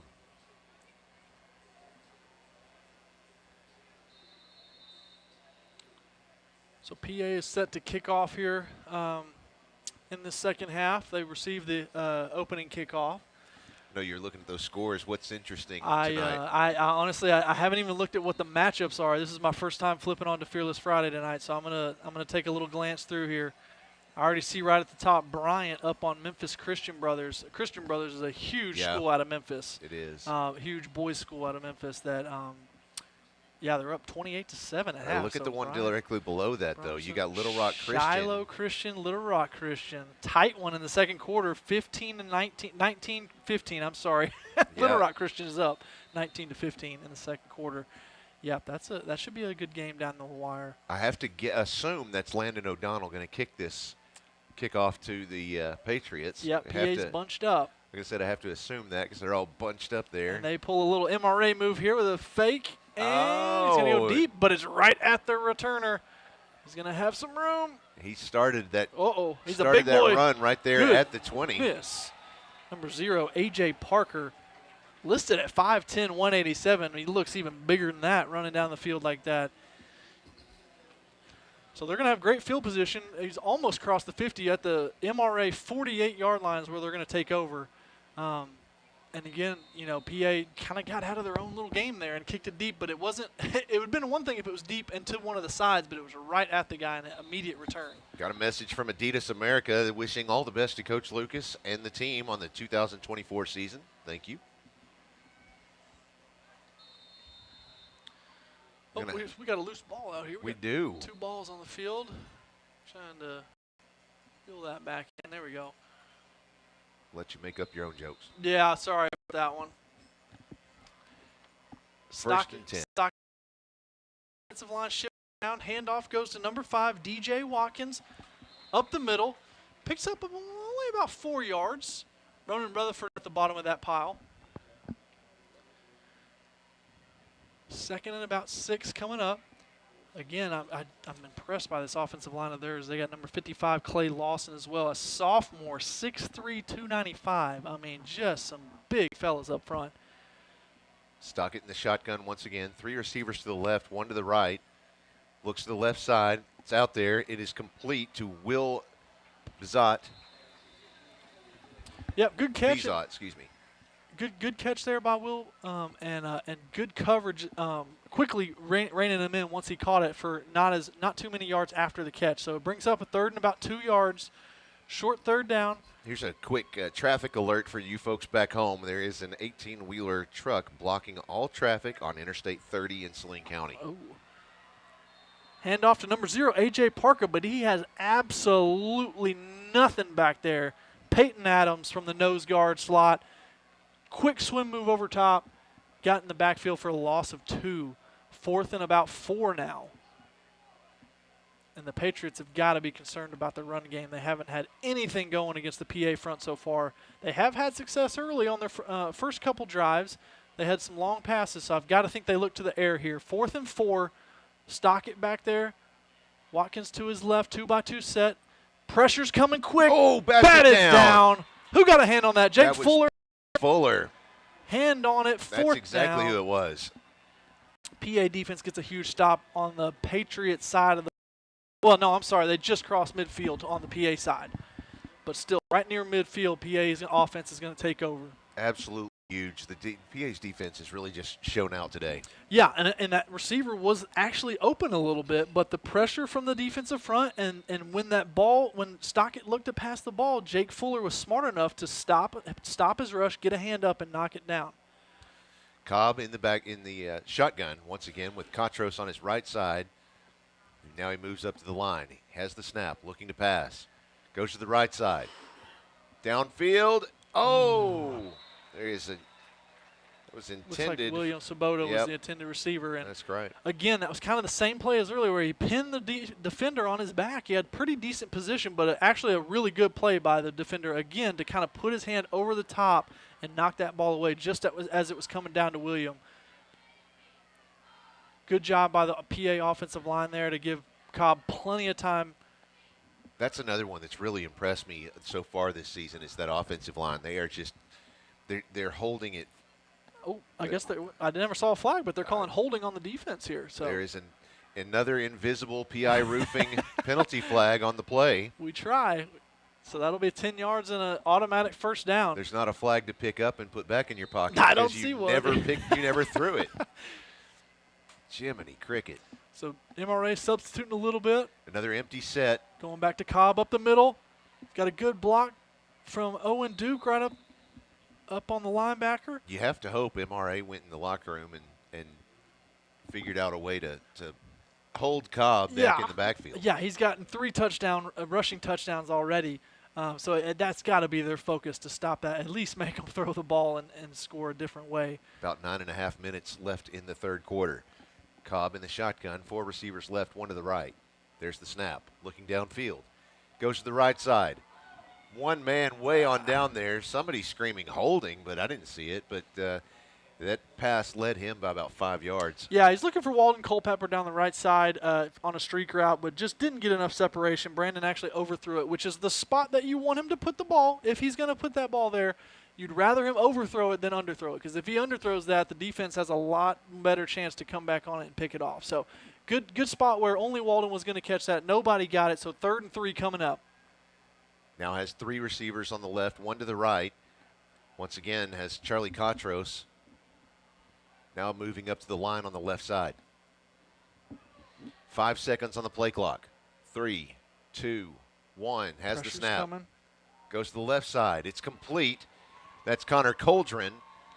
Picks up the Hounds Lounge first down. Perfect execution by Brandon and Connor on the same page there.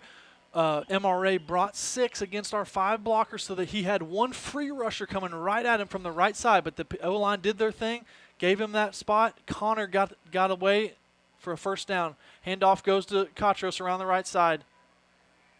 Stopped right at the 20. Let's see. Knocking on the door of the Caldwell Toyota red zone. Yeah, picked up about 4 yards there, and that's the thing with Charlie Cotros is he's not going to blaze you with speed, but what he does is he gets right up the field. It didn't look like much, but you look up and you've got 3 or 4 yards on first down. 2 receivers left, 2 right. Quick handoff. It's Javion Walker. Yeah, they tried to do a little counter draw play there to Javion, and it got stuffed out by the Patriot front. That'll bring up 3rd down and about 12 to go for the Bruins. 8.5 minutes left in the third quarter. Again, an empty set for Cobb. 4 receivers left, 1 to the right. Last time we saw this formation, they went right. This time he looks left. Ooh. Oh, and it's batted away, it looks like. Yeah, number 21 there, Jack Ridgway, defensive back, knocked it down. And that could have been close to an interception if it was about another step or 2 faster. He was looking for Connor Coldren on that, but just a little bit too late on the throw. 4th and 12 coming up. 8 minutes, 17 seconds left in the third. Coach is calling for the crowd to get loud here.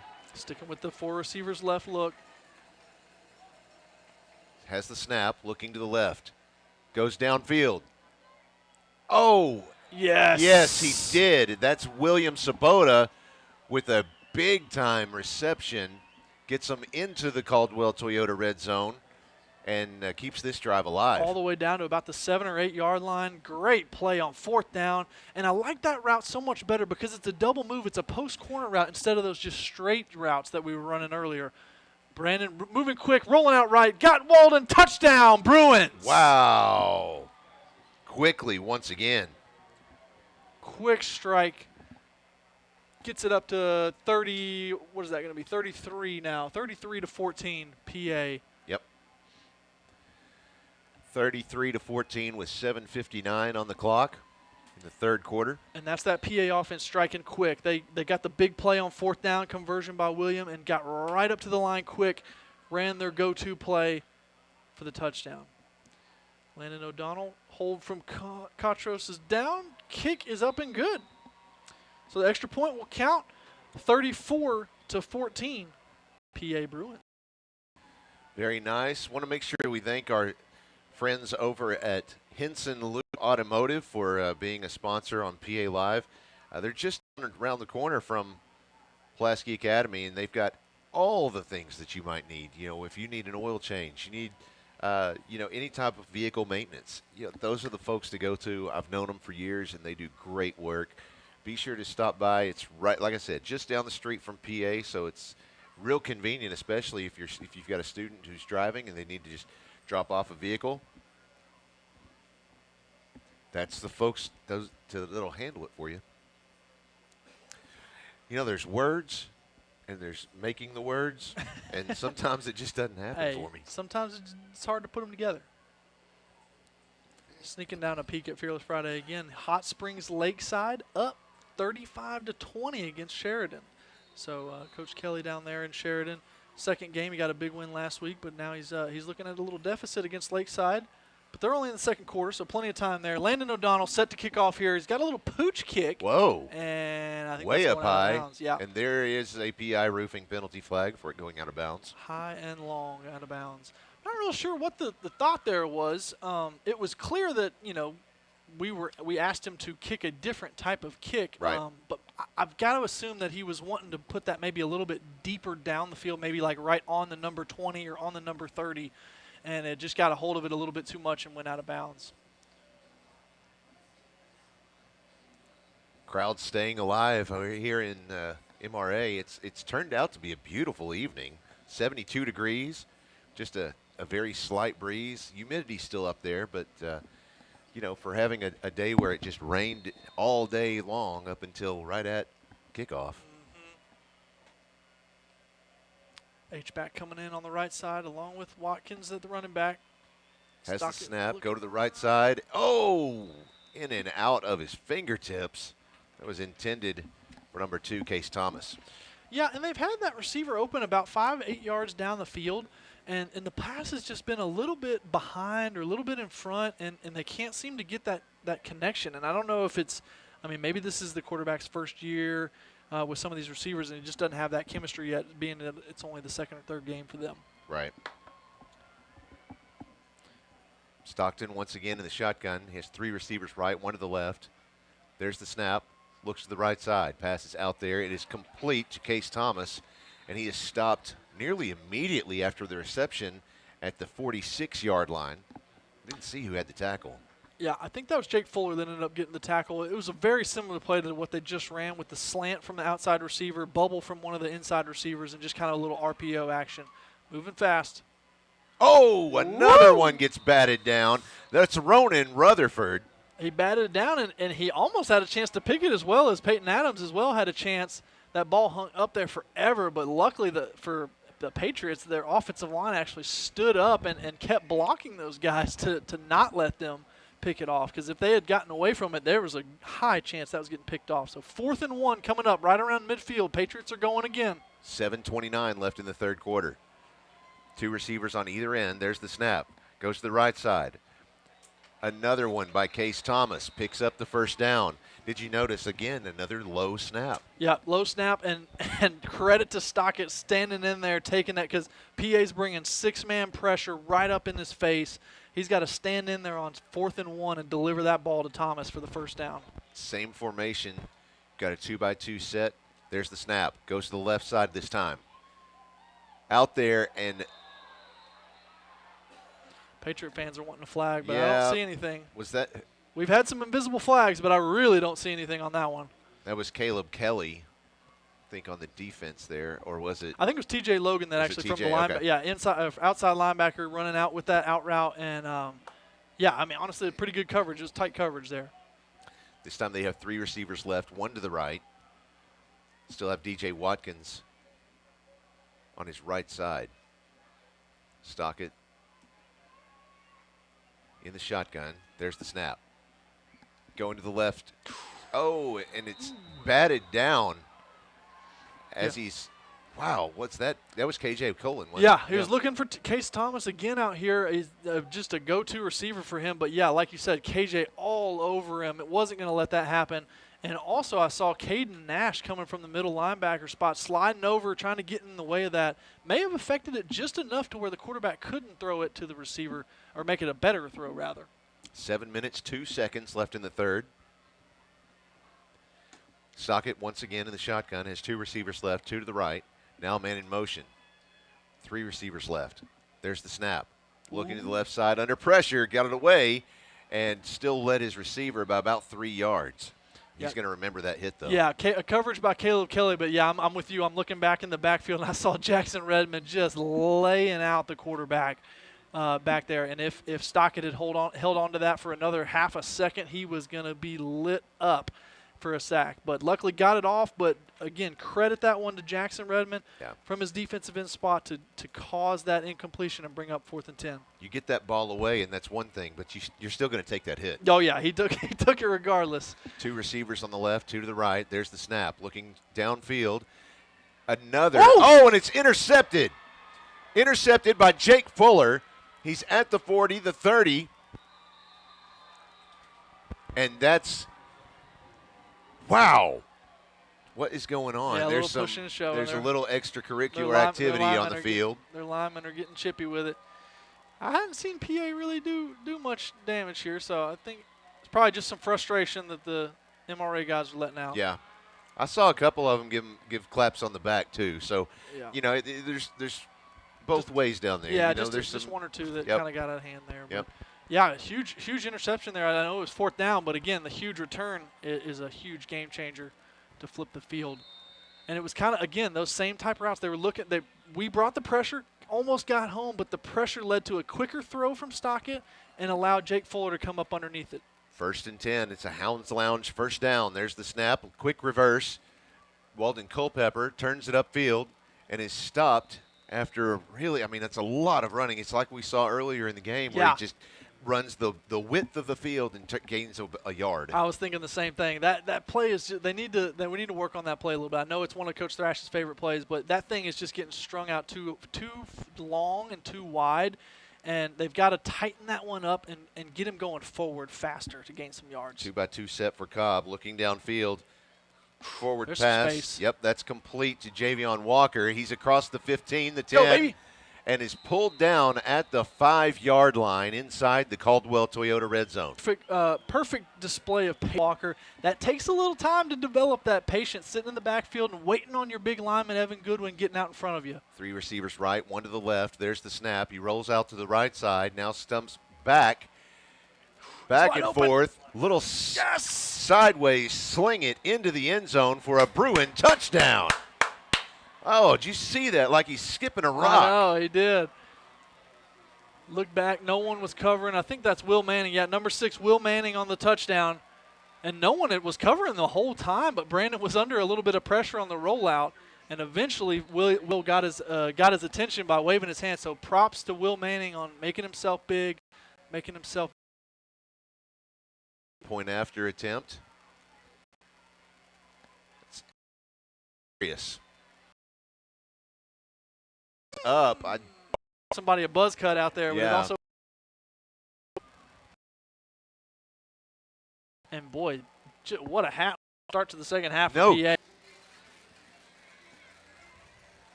1 minute and 21 seconds left in the third period.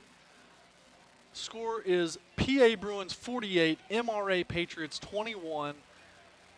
A great drive there, led by the legs of Brandon Cobb. Finished off with a gutsy run where he lost his helmet.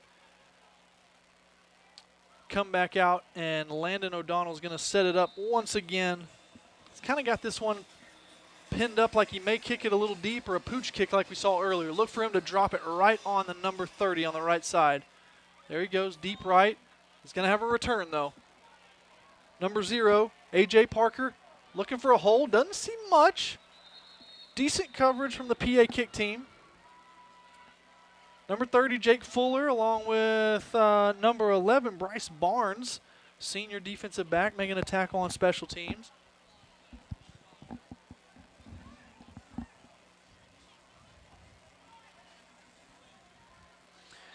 And this could be a big drive here. 27-point lead for PA. And this is the one that the Patriots, if they're going to stick around and make this a game, they have got to make this happen. They've got to make this drive a touchdown if they want any semblance of a comeback. A little slow getting everybody out there. Stock it in the backfield. Looking right quick, out to Thomas. Good catch. Right against the sideline and brought down by KJ Colon. KJ kind of came up with a limp there. Oh, he may have a cramp, and he does go down. I think KJ's got a cramp they're going to stop the clock for. Didn't seem like he took too bad of a hit on that tackle. I think it was just, yeah, they're going to twist him over. I think he's got a cramp.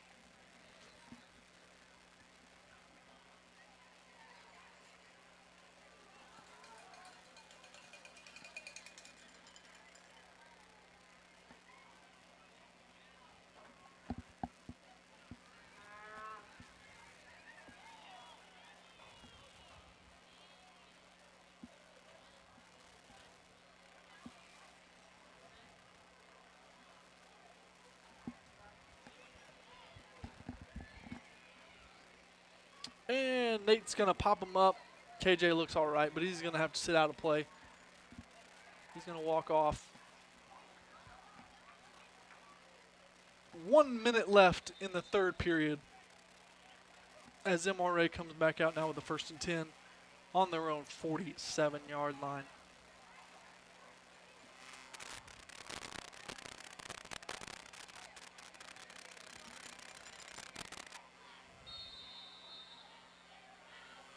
Two-by-two set, stock it in the backfield. Looks for the catch. He's got the snap, looking right deep. Thomas is open against the sideline. Does he have enough space? He caught the ball. The ref says he's got a foot down. That's a catch, long catch. Inside the 20 to the 18-yard line of the Bruins. Thomas has been their go-to receiver out here down on the right side. They're moving fast, looking out quick. Ball gets caught by Fletcher Cox, brought down quick by Josh Roten and a couple of other Bruins. You can see them really wanting to speed up now. They're down 27 points. They need a quick score here, and they're on the brink, down at about the 7-yard line now. Tight set, 3 receivers stacked to the right, and it looks like the Bruins made a jump there.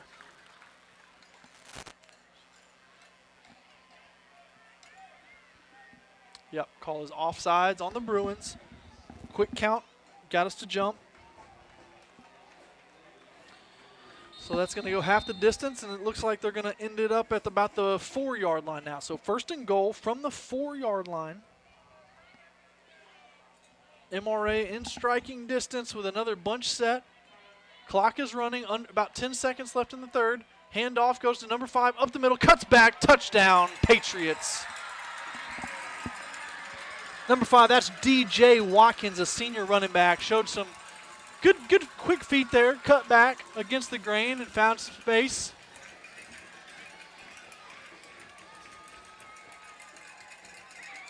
Again, if I've said it once, I've said it 10 times. The Patriots are a solid program that is not just going to give up.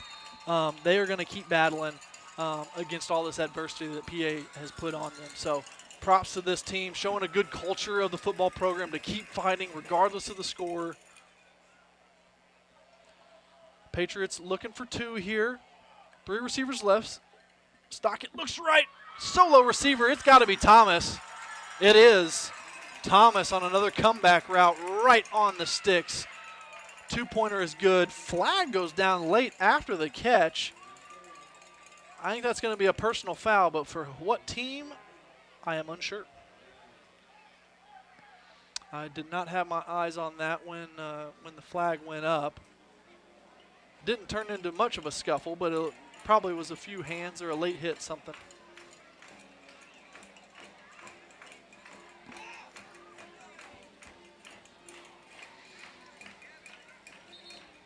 I was going to say a dead ball, personal foul on the kicking team. So that's going to be on MRA. We're going to back them up 15 on this kickoff. I didn't see it with my own eyes, so I didn't know what the call was about. Had to imagine it was kind of some sort of late hit after that extra point went down.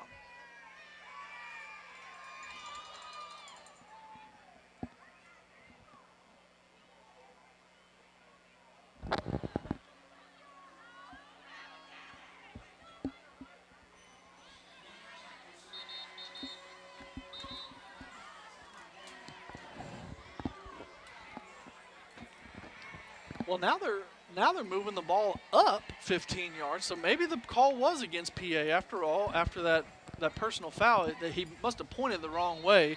So, fun fact: in Mississippi, the official not only doesn't have to use a mic, most of them won't. To keep it as ambiguous as possible. Well, and if you don't throw flags and you don't give hand signals, it just really helps with that. Yeah. So, anyways, it looks to me now that the personal foul after that extra point was on PA, so they bumped it up 15.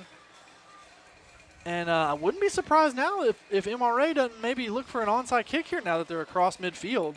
I can't imagine they just boot it deep, but maybe they do. How difficult would it be to set up in that position as if you're going to kick it deep, but then he does it. It's a dribbler. Oh, it went 10. I don't think they touched it, so I think that may be it. MRA ball. Oh, he's pointing somewhere right closer. He's pointing somewhere closer. Yep, refs are. Oh, and I see a flag down here at the 45 as well. There is a PI roofing penalty flag. So refs having a lot of conversation. Oh, they do throw a flag on, and he did. I didn't see it again, but I saw him point towards MRA. Yeah, he did. So it negates that onside recovery, which is woo. Sigh of relief from the PA sideline. What I'm guessing is it probably did hit somebody's cleat or. Well, I think it was so far back. I think they're going to call them offsides as they were running up. Oh. Because it was so far back. So I think they're going to get them on the run up as the foul there. But gosh, what a break for PA there to give us another shot. Now you see the PA kick return team now bunched up with the Patriots. They're not going to let that go that easy now.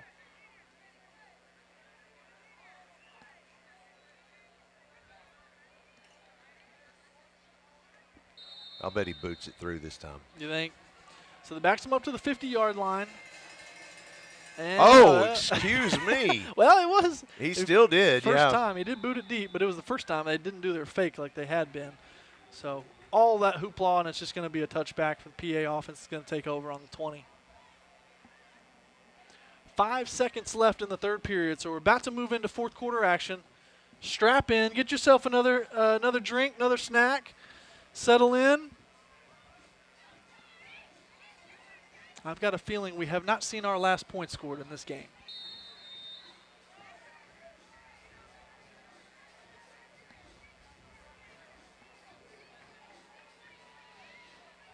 Cobb comes out, empty set now, like we saw a lot of in the first half. 3 receivers left, 2 right. Swoboda comes in the backfield, a little circle motion, back to the left, looking left, trying to set up a screen. He's got Culpepper wide open, a lot of space. Blockers in front. Horn goes off. Culpepper still going. Across the 50, across the 40. Finally gets dragged down by a Patriot defender. The 35. All the way down to the 35. Walden a little slow to get up. He is up now. As the horn sounded, end of the third quarter. Holy smokes. That's a way to end the third quarter no of your PA right there.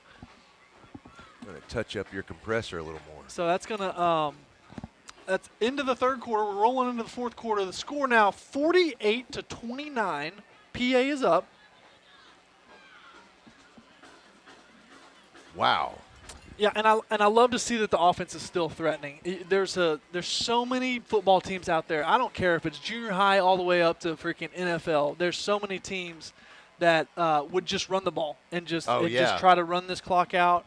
And it just comes back to bite them so many times, but because they're trying to run the clock out, but they're not running their normal offense. So it just becomes sluggish, and they end up giving the ball back so fast to the other team, the trailing team, and give them more opportunities. So I love Coach Thrash's aggression. Let's see what he that's comes where back those here. short clock drills come into play, where Yeah. that PA does.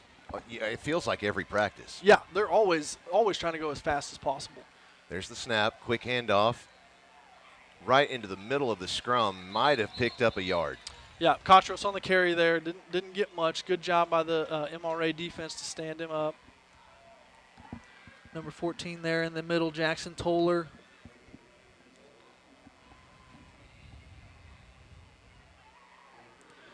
Second and 10 coming up, no gain.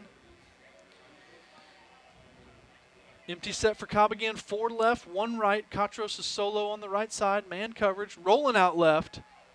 And Cobb's in trouble, and he goes down. Sacked. Luckily, the White Hat actually gave us a pretty favorable spot. They pushed him back another 5 or 6 yards, but he stopped his forward progress at about the MRA 42 or 43 yard line. So not as big of a sack as it could have been, but still brings up a really long 3rd and about 17. 11 minutes even on the clock.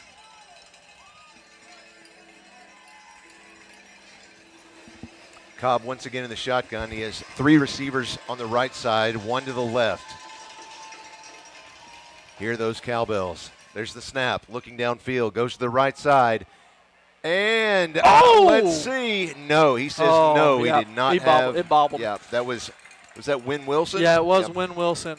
And I think that may have been his first snap in the game so far. But Yeah. he's made some big catches in the scrimmage and against Robinson in the first game. And coaches trusted him to run that crucial route in the 4th quarter, which he got a good separation but just couldn't bring that ball in cleanly. I think he was still going to be a little bit short of the first down anyways, but now this is going to bring up an even longer 4th down. 4th and 16. 10:39 left in the game. 4 receivers on the right side, 1 to the left, an empty set for Cobb. He has the snap, looking downfield, has some time, airs it out. Oh, no, sir.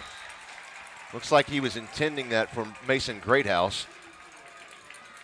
Yeah, and I hate to be this guy, but I did see him grabbing a little bit of Mason's jersey as he was kind of going by him, but not an egregious missed call there. But I thought it was one that could have gone either way potentially on a pass interference call. But no flags out, turnover on downs. MRA is going to take over.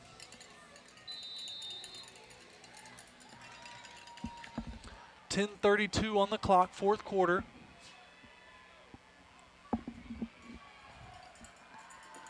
Stockett has the snap, goes to the left side. It's complete to Jack Poles. And there's a Bruin on the field with some cramp, getting a little help from his friends. Yeah. And again, we see that ball. We mentioned it earlier. That ball is coming out so fast from Stockett's hands. He's not sitting back there in the pocket just waiting to get hit. He's finding his first receiver, getting the ball out on time. A little chess game there is, does the PA secondary try to take a few risks and jump up and try to make a play on one of those balls? Or do they sit back and maybe potentially MRA running some sort of double move, a slant and go, stop and go, something like that to try to take a big play? Going to take an injury timeout here as he gets some help from the athletic trainers.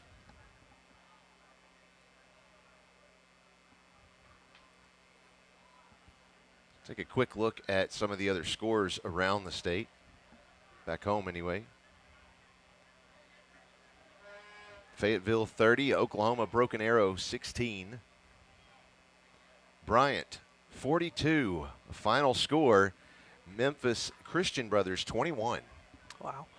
Yeah, that's a good win for Bryant. That's a good team in Memphis. I've heard of them before. I've never watched them, but I know they have a good storied program there.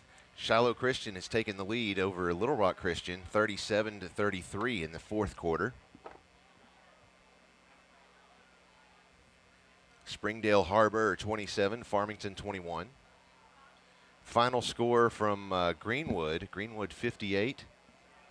Greenwood, Oh, right, non-conference play. It's like, why? No. I know. I was actually surprised looking through the scoreboard earlier that there's so many 7A teams cross division that play each other. I saw Conway and Bentonville, I think, and Bentonville West and Cabot. Yeah. So I thought it was interesting. I guess I've never looked that closely at some of the 7A's non-conference games. A lot of those big ones up on the west side of Arkansas will run over into Oklahoma and play some Broken Arrows and some of those teams over there in eastern Oklahoma. But yeah, it was interesting and kind of cool to see like the Bentonvilles and Bentonville West playing your Cabots and Conways, right. Because they potentially could see each other in the playoffs later down the line. Another one looking back to 5A, Sheridan 20, Hot Springs Lakeside 42, and that's in the second quarter. I know there's been some thunderstorms and whatnot. I wonder if that one got delayed. It's been in the second quarter for a while. Oh, has it? Okay. I don't know. Maybe there was some sort of delay or I don't know, but still, seems to be a lot of time left in that game. I know the Travs game was delayed before it start tonight. I don't know what time it got started. I'm assuming it did, but. Well, Caden Nash looks like he just has some sort of cramp, kind of hobbling off with. That is a long-lasting cramp, though. That's got to it hurt. was, yeah. He's still not putting any weight on it. Right. He just now kind of put his foot down a little bit, so. Stockton has the snap, looks to the right side. Oh, he takes a hit, goes straight up in the air. That's Hunter Ardwin. There is a flag on the play. The flag came in after the Bruin interception. Yeah, I don't know what that's going to be. He almost was looking at the interception, throwing a flag on the picker, but I don't know what he could have done wrong potentially. But yeah, that was actually T.J. Logan on the interception. Oh, excuse me. Yeah. Thank you. Blocking the back. Okay. I didn't see that, but that ref seemed to have an eagle eye on it. So the turnover will still count, blocking the back on the return. So that's just going to back us up. Not going to be as good a field position as we had. They'll just put it right at the 50. Yeah. So that'll be excuse me. No, they will. Yeah, they're going to go 10 or 15 from the spot of the foul. Yeah, so that's going to be, I guess it's only 10. So would that be 1st and 10 from there? Yeah, it'll be 1st and 10 from here. Yeah, because it happened during that play. Gotcha. And so now it'll reset as 1st and 10. So that is a Hounds Lounge first down for the Bruins. Yeah, so Brandon comes out, drive starting on the PA 40-yard line. Javion's to his right. Handoff goes to Javion. Up the middle. He's got some space. Whoa, a huge hit from number 14, Jackson Toller.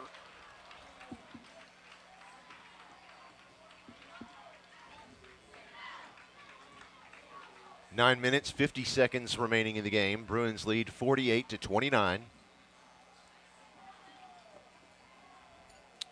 Yeah, and that clock running is PA's friend, so they're not going to be mad at that clock running, Not although at there's all. still just a lot of time left. We got to stay aggressive.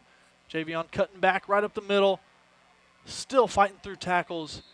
Picks up about 5 or 6 on that one, and they're going to spot him about 2 yards short of the first down. So it's going to bring up a 3rd down and about 2 yards. You see a couple of different receivers out there. You got Wynn Wilson down here on this side. 2 receivers left, 2 right. Has the snap. Rolls out to the left side on his own. He's going to keep it. Go! He's across the 40, the 30, the 25, the 20, the 15, and takes a dive at the 10-yard line, placing the Bruins inside the Caldwell Toyota red zone. Great play call. Fakes the sweep out to Javion to the right. Brandon keeps it to the left. No one there to keep contained. Cuts it up the field for another huge gainer. Brandon's going to have a ton of rushing yards. I don't know what the stat is, but goodness.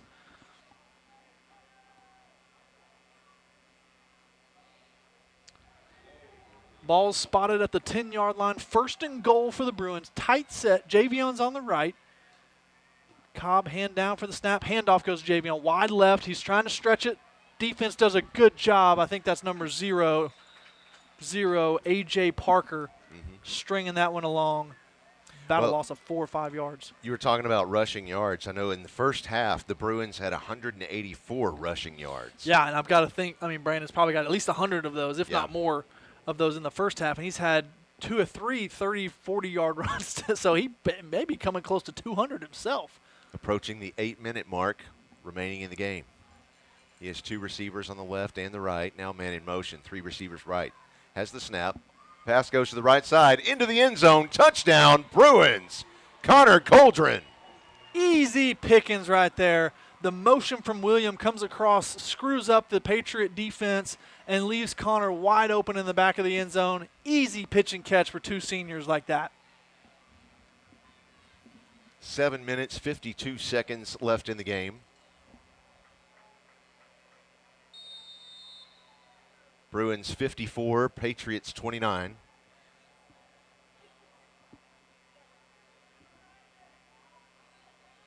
Landon O'Donnell out to kick the point after, I think. No, I think that's Sedarius. You're right. It is And Sedarius. it got blocked. Kick got off, but it got blocked. Didn't see who got his hand in there. So that's going to be no good. That's going to bring the score to 54-29 PA. Both teams still have all their timeouts? That's what it says. That's a good question. I haven't really noticed any timeouts, so I feel like that is right. I think that's right.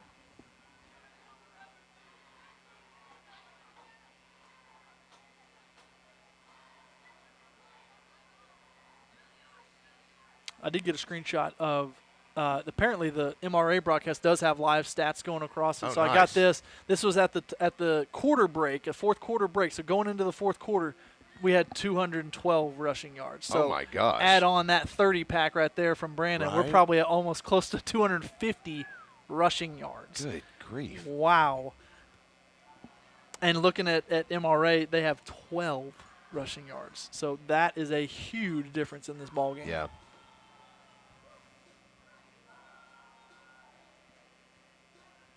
Well, that's not hurting the feelings of the student section over here. No, They're having a blast. Still having fun down there.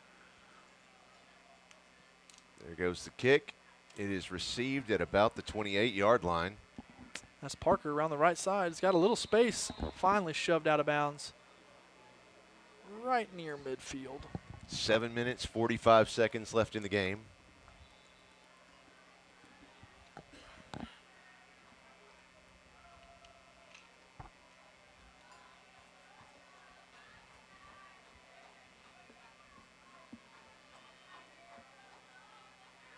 Apparently coming to you live from the land of no Verizon cell towers.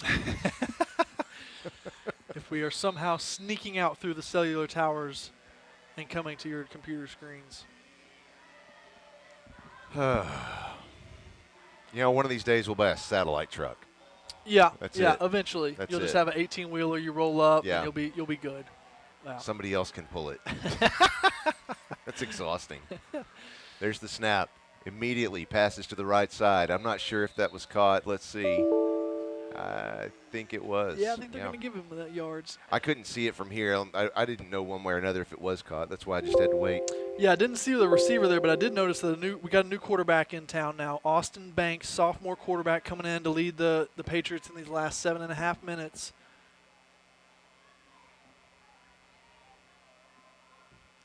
Banks steps back, pressures up, Oh, steps wow. up in the pocket, and can't get loose. You got to give it to him, though, under that much pressure and Yeah. to keep focused. And, wow. Yeah, sophomore kept his composure there, stepped up in the pocket, and actually a really nice play from Ronan Rutherford to redirect on his pass rush, come back underneath and make a play to keep it up for about a 1 or 2 yard gain. 3rd and 4 coming up. There's the snap. Steps back, looks to pass. Plenty of Passes time. out there, going deep. Oh! Beautiful play by Caleb Wow, Kelly. just jumped in there. And number 30, who is that? Will Jones, the tight end, was wide open in the middle, and the ball really was pretty good. I guess it was a little slow. Gave Caleb enough time to come off of his receiver out wide, come back inside and make that play. 4th and 4. 2 receivers left and right. Tries a hard count. Bruins don't move.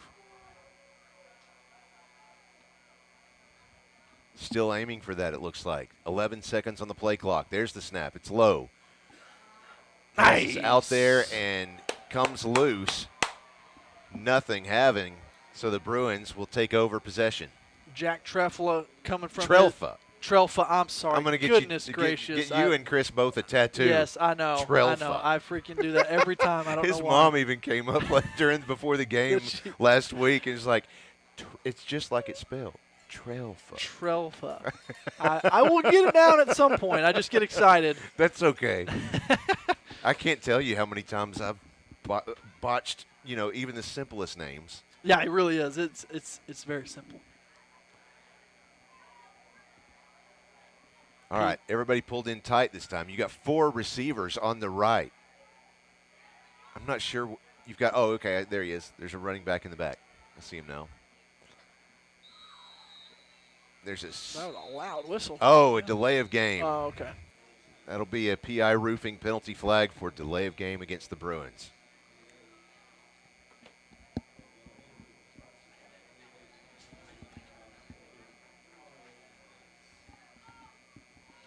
Had the MRA guy bring by some stats for us. This is what a nice gesture by him to bring Thank some stats. We have he's got PA rushing for 298 right now. Goodness passing for gracious. 256. If we can, or maybe that may be 58. That 258. He wrote it down on a napkin, unfortunately, but still very appreciative of the MRA staff there that's doing stats. And William Sabota's down the sideline. Oh, talk about a tiptoe. Woo! As they're going to go down as easy passing yards for Brandon Cobb, actually, because it was a shovel pass forward. But what a job by William to kind of cut right down the sideline and pick up a big 30, 40-yard gain right there. What does that do with the chains? They move into a first down. What kind of first down? Hounds Lounge first down. That's the one. And we you are tested me right there. Yeah, we're going to have another injury timeout on the field. Of course, our timeouts are sponsored as well by Henson Loop Automotive.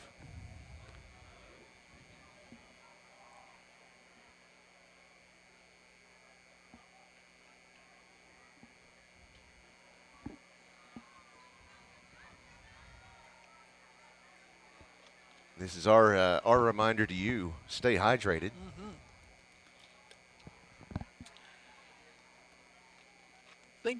Thinking to the, we were talking about the offensive production right here that this friendly guy just brought to us. This is honestly probably the best the offense has looked to me. Yeah. In a few years. Yeah. It really has. And I don't say that in any sort of negative way, but this has been the smoothest, most cohesive quarterback on the same page as the running backs, on the same page as the receivers. They really do look like they're really getting in sync this year with these seniors. We've got 18 seniors on the roster this year. And out of a crew of, I think, 63. Yeah. The largest class represented on the roster for the Bruins is the sophomores. Cobb looking for a screen pass, complete down to number 29, Bryce Gittens. He catches it and picks up about 4 yards. Stays inbound. Clock stays inbounds. Clock continues to run, closing in on 6 minutes left here in the fourth quarter. Well, when you need yards, just give the ball to him and he'll Gittens. You should be able to get in some more when you give him the ball. It's a stretch, I know. 3 receivers on the left, 1 to the right, 1 man in the backfield on his left side. There's the snap, quick shovel pass. That's over to Bryce Gittens once again, and he's in the end zone. Let's see if he stepped out of bounds. No, he didn't. It's a Bruin touchdown. Holy smokes. It's not going to be proper grammar, but he Gittens a touchdown. Yeah. That was bad. Pushes PA up to 60 points now.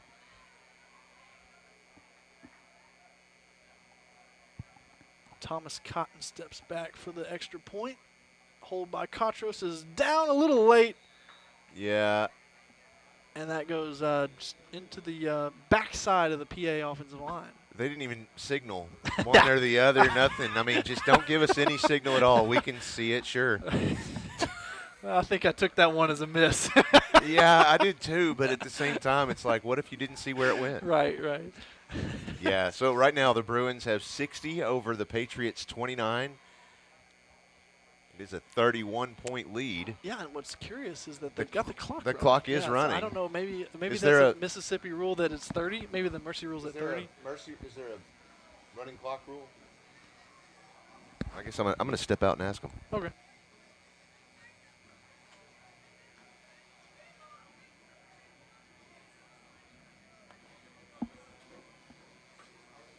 Oh, they did stop the clock eventually. They just ran it a little extra there after the kickoff. So stop 5 minutes and 11 seconds left. What a great showing by PA all around. I know, our stream has been kind of up and down here and there, but, if this is getting through, it's a great performance by PA all around. Special teams got a onside kick recovery. Defense has played well. Offense has played tremendously now, getting across that 60 mark. No, I think that was just a malfunction. Yeah, I saw it stop, so I was figuring they probably just accidentally ran a couple off of it there. So 5:11 left, 60-29. PA is in command as the defense comes back out. I was just kind of saying, when you stepped out, just such a great overall performance. We got the onside kick early recovery that set us up for a quick back-to-back score. Defense has played outstanding on many occasions. I'm thinking back to the first and goal on the one that we got the stop on early. Just had so many fourth down stops. Offense obviously playing tremendously, getting up to that 60 mark. There's the snap, quick handoff, up the middle, and an easy stop. One of the things that I did notice tonight versus last week the offensive line was just commanding of that. Gave Cobb all the time in the world. He could have sat back there and read War and Peace or something. But tonight, I couldn't tell you whether it's, whether the offensive line is not doing as well or maybe this defense is doing a little bit better, but he doesn't have as much time tonight as he has had in the past. Well, I think luckily he hasn't had to sit back there a ton because the running game has been so dominant. Right. The offensive line is opened up holes down there when it's been Brandon running it and oftentimes for Javion and Katros as well. But when you have almost 300 yards rushing, you don't have to sit back there in the pocket too long. And that's true. And some of the passes that he's had to stand in there, like you said, take a little hit as he's getting the ball off and complete it to some of these guys. There's the snap. It's a low one. He's got it. Under pressure. Runs out of the pocket. He's going to keep this one, and there is a flag that comes in late in the play, right back at the original line of scrimmage. Yeah, that's going to be a holding call, not against, but on the offensive lineman that was blocking Drew James. Drew James kind of got loose from him, and the guy just yanked him down. I mean, it was one of the more obvious holding calls out there. Got a Patriot down. I think that's the quarterback after that. Oh, no. His helmet kind of flung off as he was falling down.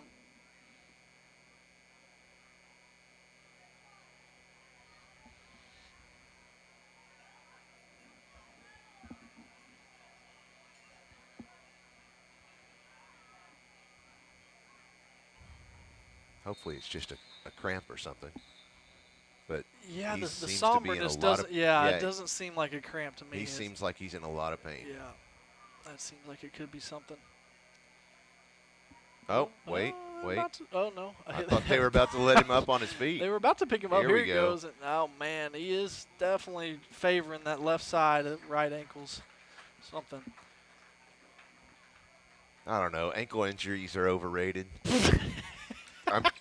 Okay, just for context, those of you who don't know, I'm in a walking boot because I tore a tendon in my ankle. We're not making light of the injury, but Josh is also under mend here with his boot of a leg. Right. I tell you, I told Christina a couple of days ago, I have so much more sympathy for anybody in a boot from now on. Yeah, it's just, you can walk in it, but it's just so cumbersome. It is. It so slows big. you down. Oh, yeah. I mean, it takes me twice as long to get anything done. Stockett finds number 20 there, Jack Dalton, the sophomore wide receiver. So Stockett's going to actually come back in and get some more quarterback in now that the sophomore got hurt.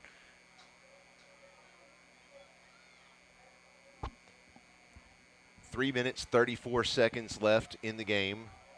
It is a first down for the Patriots. And looks like we do have a Bruin timeout. Yeah, and I think what Coach Lucas is doing here is trying to get in as many young guys on the defense out there, try to get them some playing time. I know I saw a couple new faces out there. Bryce Barnes came in at D-back. I saw 24 Hartford Lowe come in for at corner. A couple other guys. Walker Wooten came in on the D-line. So Coach Lucas trying to get everybody a little playing time here as we come across 3.5 minutes left. You have big plans for the rest of the weekend? No, just getting back to Little Rock tomorrow. Yeah. And probably just going to enjoy the rest of the college football slate tomorrow, and NFL starting up full Sunday of NFL tomorrow. So yeah, big manly take it all day. in. Yeah, I like it. That's how. I'm going to go the opposite direction. I'm going to Comic-Con. Oh, nice. Oh, it's in Little Rock or in Conway, right? Little Rock. It's in Little Rock. Yeah. Okay. Yeah. Gotcha. Yeah. Yeah, Tomorrow I've already got it picked out, my Hawaiian Star Trek shirt with all the ships on it. And then what a nerd. Sunday's the Nerd Fest. That's when I'm wearing my Jedi robes. Oh, wow. Full on. Is Christina going? No. She wouldn't be found herself with you there. No. She went with me once. Didn't like the smell. You had to bring it back to our deodorant comment from early on, huh? That's the thing is, I'll give it to her, though. That year, it really did smell bad. Yeah, I can imagine. It's not ever normally that way. 3 receivers on the right, 1 on the left. There's the snap, looking to pass. He's going deep, real deep. Oh, almost intercepted by Hartford Lowe. Yeah, good play there. Also, number 37, J. Ricks Abernathy, a young sophomore safety in there making a play as well. I think Hartford was so close to that, he smelled leather.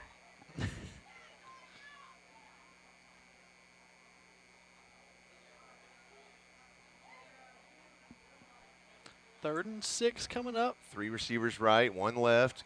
Passes to the left side. It's complete to Holt Adams, sophomore. Picks up the first down right about a 30-yard line of the Bruins. 2:43 left in the game.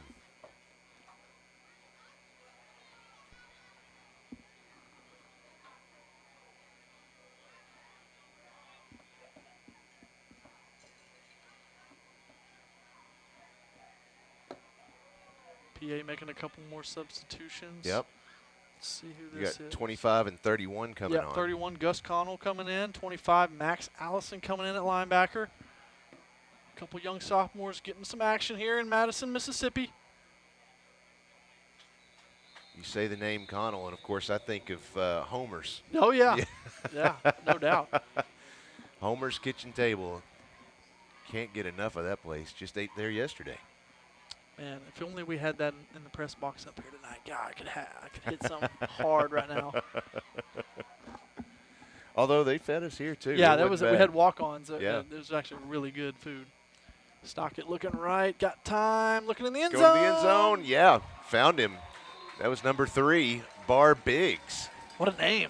Love that. Bar Biggs. Honestly, that sounds like you ought to be playing baseball. God, he A should. name like Biggs. Yeah, shortstop, hitting some dingers.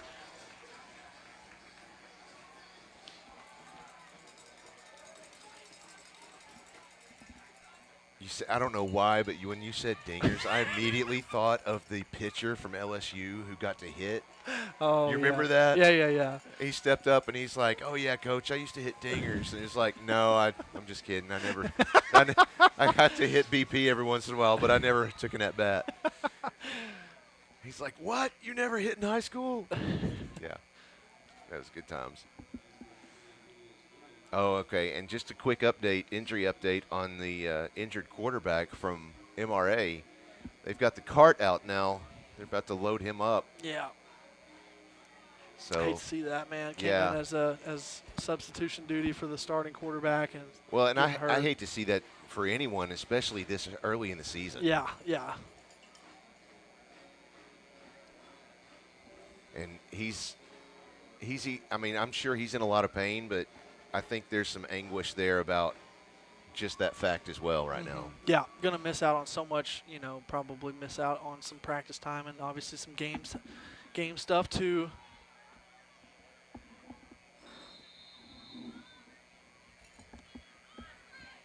2 minutes, 18 seconds left. Your score, Pulaski Academy 60, MRA 36.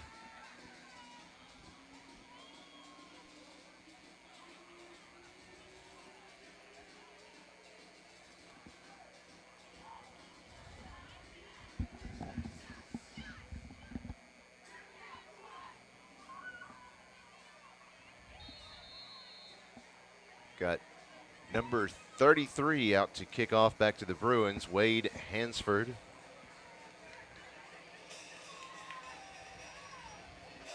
Boots it deep. It's inbound. Ooh, better get there. There Yeah, you go. It was questionable for a second KJ there. let that one go. He was hoping it went in the end zone, and it finally, on the second bounce, got there. DC and Lonnie from back home in Little Rock, they say go Bruins. I know they're watching.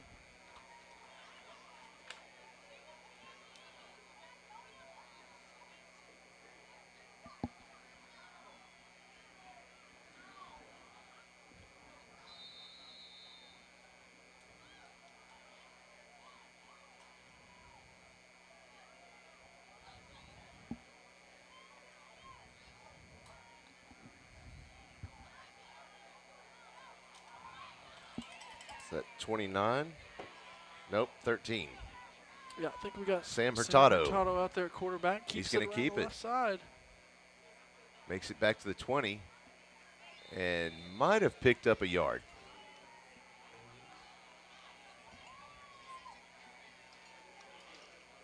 Referee keeps the clock running. I thought he got out of bounds. I know. I was but thinking the same thing, too. I think the ref kind of did us a favor there and just called him inbound. Sure.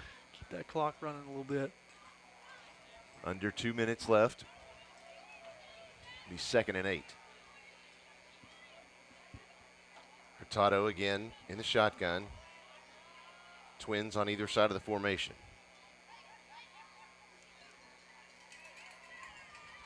I think he's doing a little clock management here. Yeah, definitely. There's the snap. Quick handoff.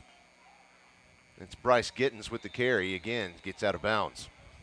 He says run the clock. Yeah.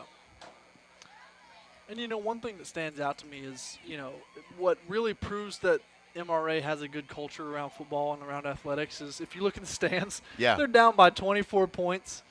And the students are all still here. The entire student section is still here cheering. Right. Cheerleaders, obviously, Palm Squad. You got fans still around here. I mean, I'm sure a few people have left, with the score, but 90% of their fans are still out here cheering their guys on all the way through a tough loss.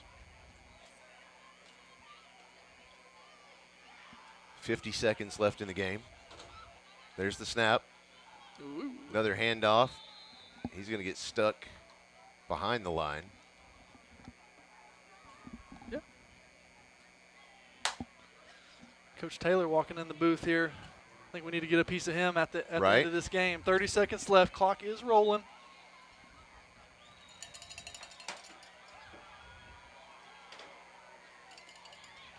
And I think that'll be the final. Have at it if you want. It's cold. Knock yourself out. He's gonna get on. He's gonna get on this ice cold burger and fries. That's what I had for dinner. It was at halftime. It was not bad. I made the assumption that Coach Taylor wanted to get on the mic, but Right, he really he was just just wanted a scrounging burger. for food. Yeah. So that's okay too. Coach, what do you think? What do you think about this game? I'm just kidding with you. Don't do that to him. I just wanted. The Bruins really good and defense play really great. Well, that's it. The final score tonight: Bruins 60, MRA 36. Yeah, thank you so much for the stats. That Super was helpful great. stats, guys. Here, I snapped a picture of it so we can look at it. Did you able to get that down? Well, while Taylor, finds some nutrition there, I will talk a little bit about some of these stats that just came across us. Also, quick shout out to the MRA staff up here, from PA announcer to stats guys to guys controlling the board and doing all the cameras. Just top quality work. Looking through some of these stats, Coach Taylor, you'll like to hear this. PA offense ran for 273 yards. MRA ran for 26 yards. So with the burger in mouth, I feel like you've got to show a little bit of Bruin pride of like, man, that's got to feel good. Passing yards, looking at this, PA ended up with 300, just over 300 yards. MRA had 338. But, yeah, again, just great job all around. We talked about just kind of all three phases. Special teams got an onside kick early on that helped us out. Defense with a huge 4th down and goal stop early on from 1st and goal. Offense obviously putting up 60 points. You got to be happy with that. Yeah, that's a lot to process right there. Throwing a lot at you. I'm glad you did. I mean, it's like we always say, the only stat that matters is a win, right? Right. But, no, that's important stuff. I think coming down on the road, to just a great institution, great coaching staff they have here, and just excellent young men, and to get this win, it's a quality win for our program, and we're sitting at 2-0, and Coach Lucas did a great job, game prepping coming down through here. He's from Tallulah. The team was able to stop and practice at his high school, and he's loved by people down here, just like Little Rock. We had a police escort for part of the way to make it a little bit quicker and smoother, and just did a great job. Anthony, making sure that all our guys are ready to go. So. It's exciting. A lot of football left, and proud of the Bruins. So tonight. Yeah. Thinking through, does anyone on offense or defense stand out to you? Maybe especially on defense, who stood out to you as really a nice player tonight? I thought Jackson Redmond played a great game. Several plays off the edge. We try to move him around a little bit. I thought he did a great job. Peyton Adams obviously does a phenomenal job in the middle. KJ Colin, schools are missing on him, the bigger ones. He's long, he's got long arms, he can jump, he can play. He's, just an outstanding young man in corner. And he, of course, played an excellent game tonight. And, overall, I thought offensively, not to speak for those guys, Coach Thrash did a great job, and Coach Barnhill with the front. Brandon played phenomenally. He played like, you want a senior quarterback to play, and kind of, they were giving us some things that, obviously I'm sure y'all talked about on the broadcast that they were able to take advantage of. And, and it was good. I thought Walden Culpepper obviously played well, offensive line-wise. Arrow Muamua did a great job. Owen Duke at center. So, that's kind of my initial thoughts on that. Yeah, I mean, you mentioned Jackson Redmond off the start, and yes, he had those huge, obviously, sacks here and there, but there were so many almost sacks that he got that pressure on where receiver was kind of open downfield. Mm-hmm. We may have had a chance to knock it down, but really the pressure that Redmond put down got that ball out a little bit faster and didn't let that play happen, which are just huge. Yeah, and that was a little bit of our strategy tonight. I know, Coach Amsler worked with, PA football as a coach for years and years, and, he knows, we like to blitz and send pressure, but, we thought tonight, let's try to take away those underneath throws a little bit and mix it up, be able to try to just rush 4 instead of 5 and 6, because their offense is really good, and they do a great job with it, obviously. I mean, but, it ended up working out for us tonight, and, just excited about, what we have the rest of the way. So. Yeah, and, I see Coach Lucas out here kind of talking to the team, talking to the community down there. Obviously, we don't want to jump too far ahead into it, but what are you thinking for next week?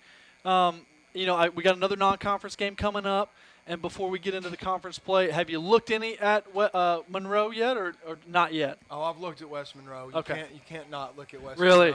Monroe. They've got 160 players. Woo! Quality program. And program, Coach Lucas was familiar with and knew those guys. And, of course, national program.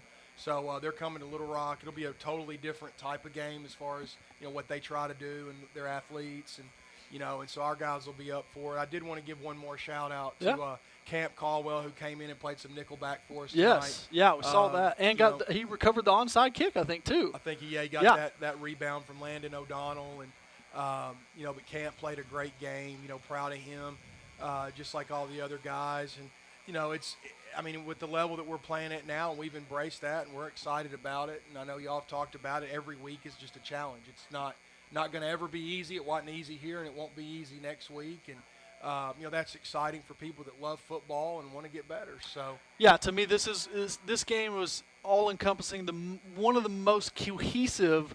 Just everyone seemed on the same page, knew what they needed to execute, and executed that I've seen really in the last 2-3 years.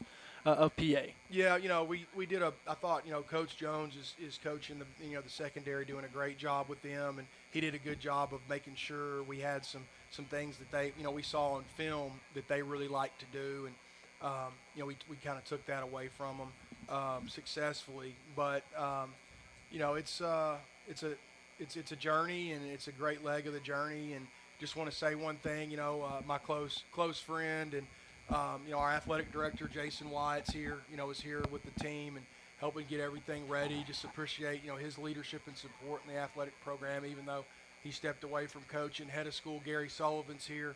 Rachel Deems is here.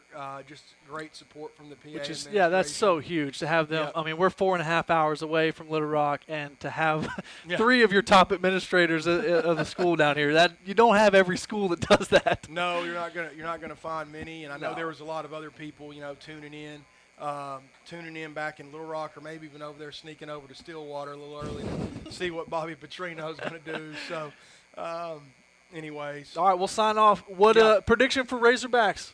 Hogs versus Oklahoma State. I'm going to take the Hogs by 10. Okay, wow, by 10. Yeah, okay. I'll take the Hogs by 10. I think, I think that, Arkansas looked a lot better. Not to give a coach analysis of that, but their offensive line looked great. Oh, yeah. Quarterback's able to run, and it's going to be one of those. It'll be a battle. There'll be some mistakes. Early game, college football.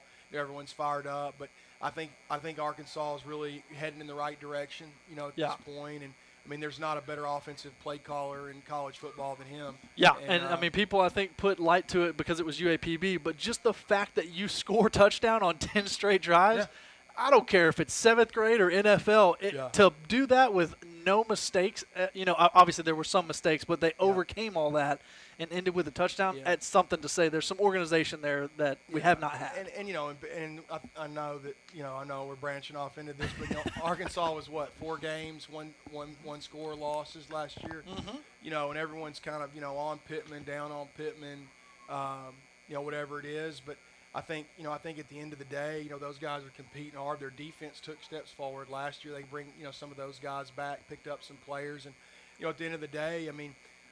In the new age of college football, I mean, I think that, Arkansas's done a great job of, representing the state and getting some guys in there, to shore up some of the issues they had. So it'll be a fun year for them too. No doubt. Josh, you want to close us off? Yeah, I'm going to step off. Thanks, y'all, for bringing me down here. And hi, Mom, back in Nashville. And hello to my wife in Arkansas and my brother down in Houston, Texas. So y'all have a great weekend. Thanks, Bruin Nation. All right, Coach. Yeah. Thanks very much, and have a safe trip home. And I guess for everybody else, thanks for watching, and we'll catch you next week as we're back home as we host West Monroe from Louisiana. All right, well, thanks again, everyone. In the meantime, good night, good luck, and 73.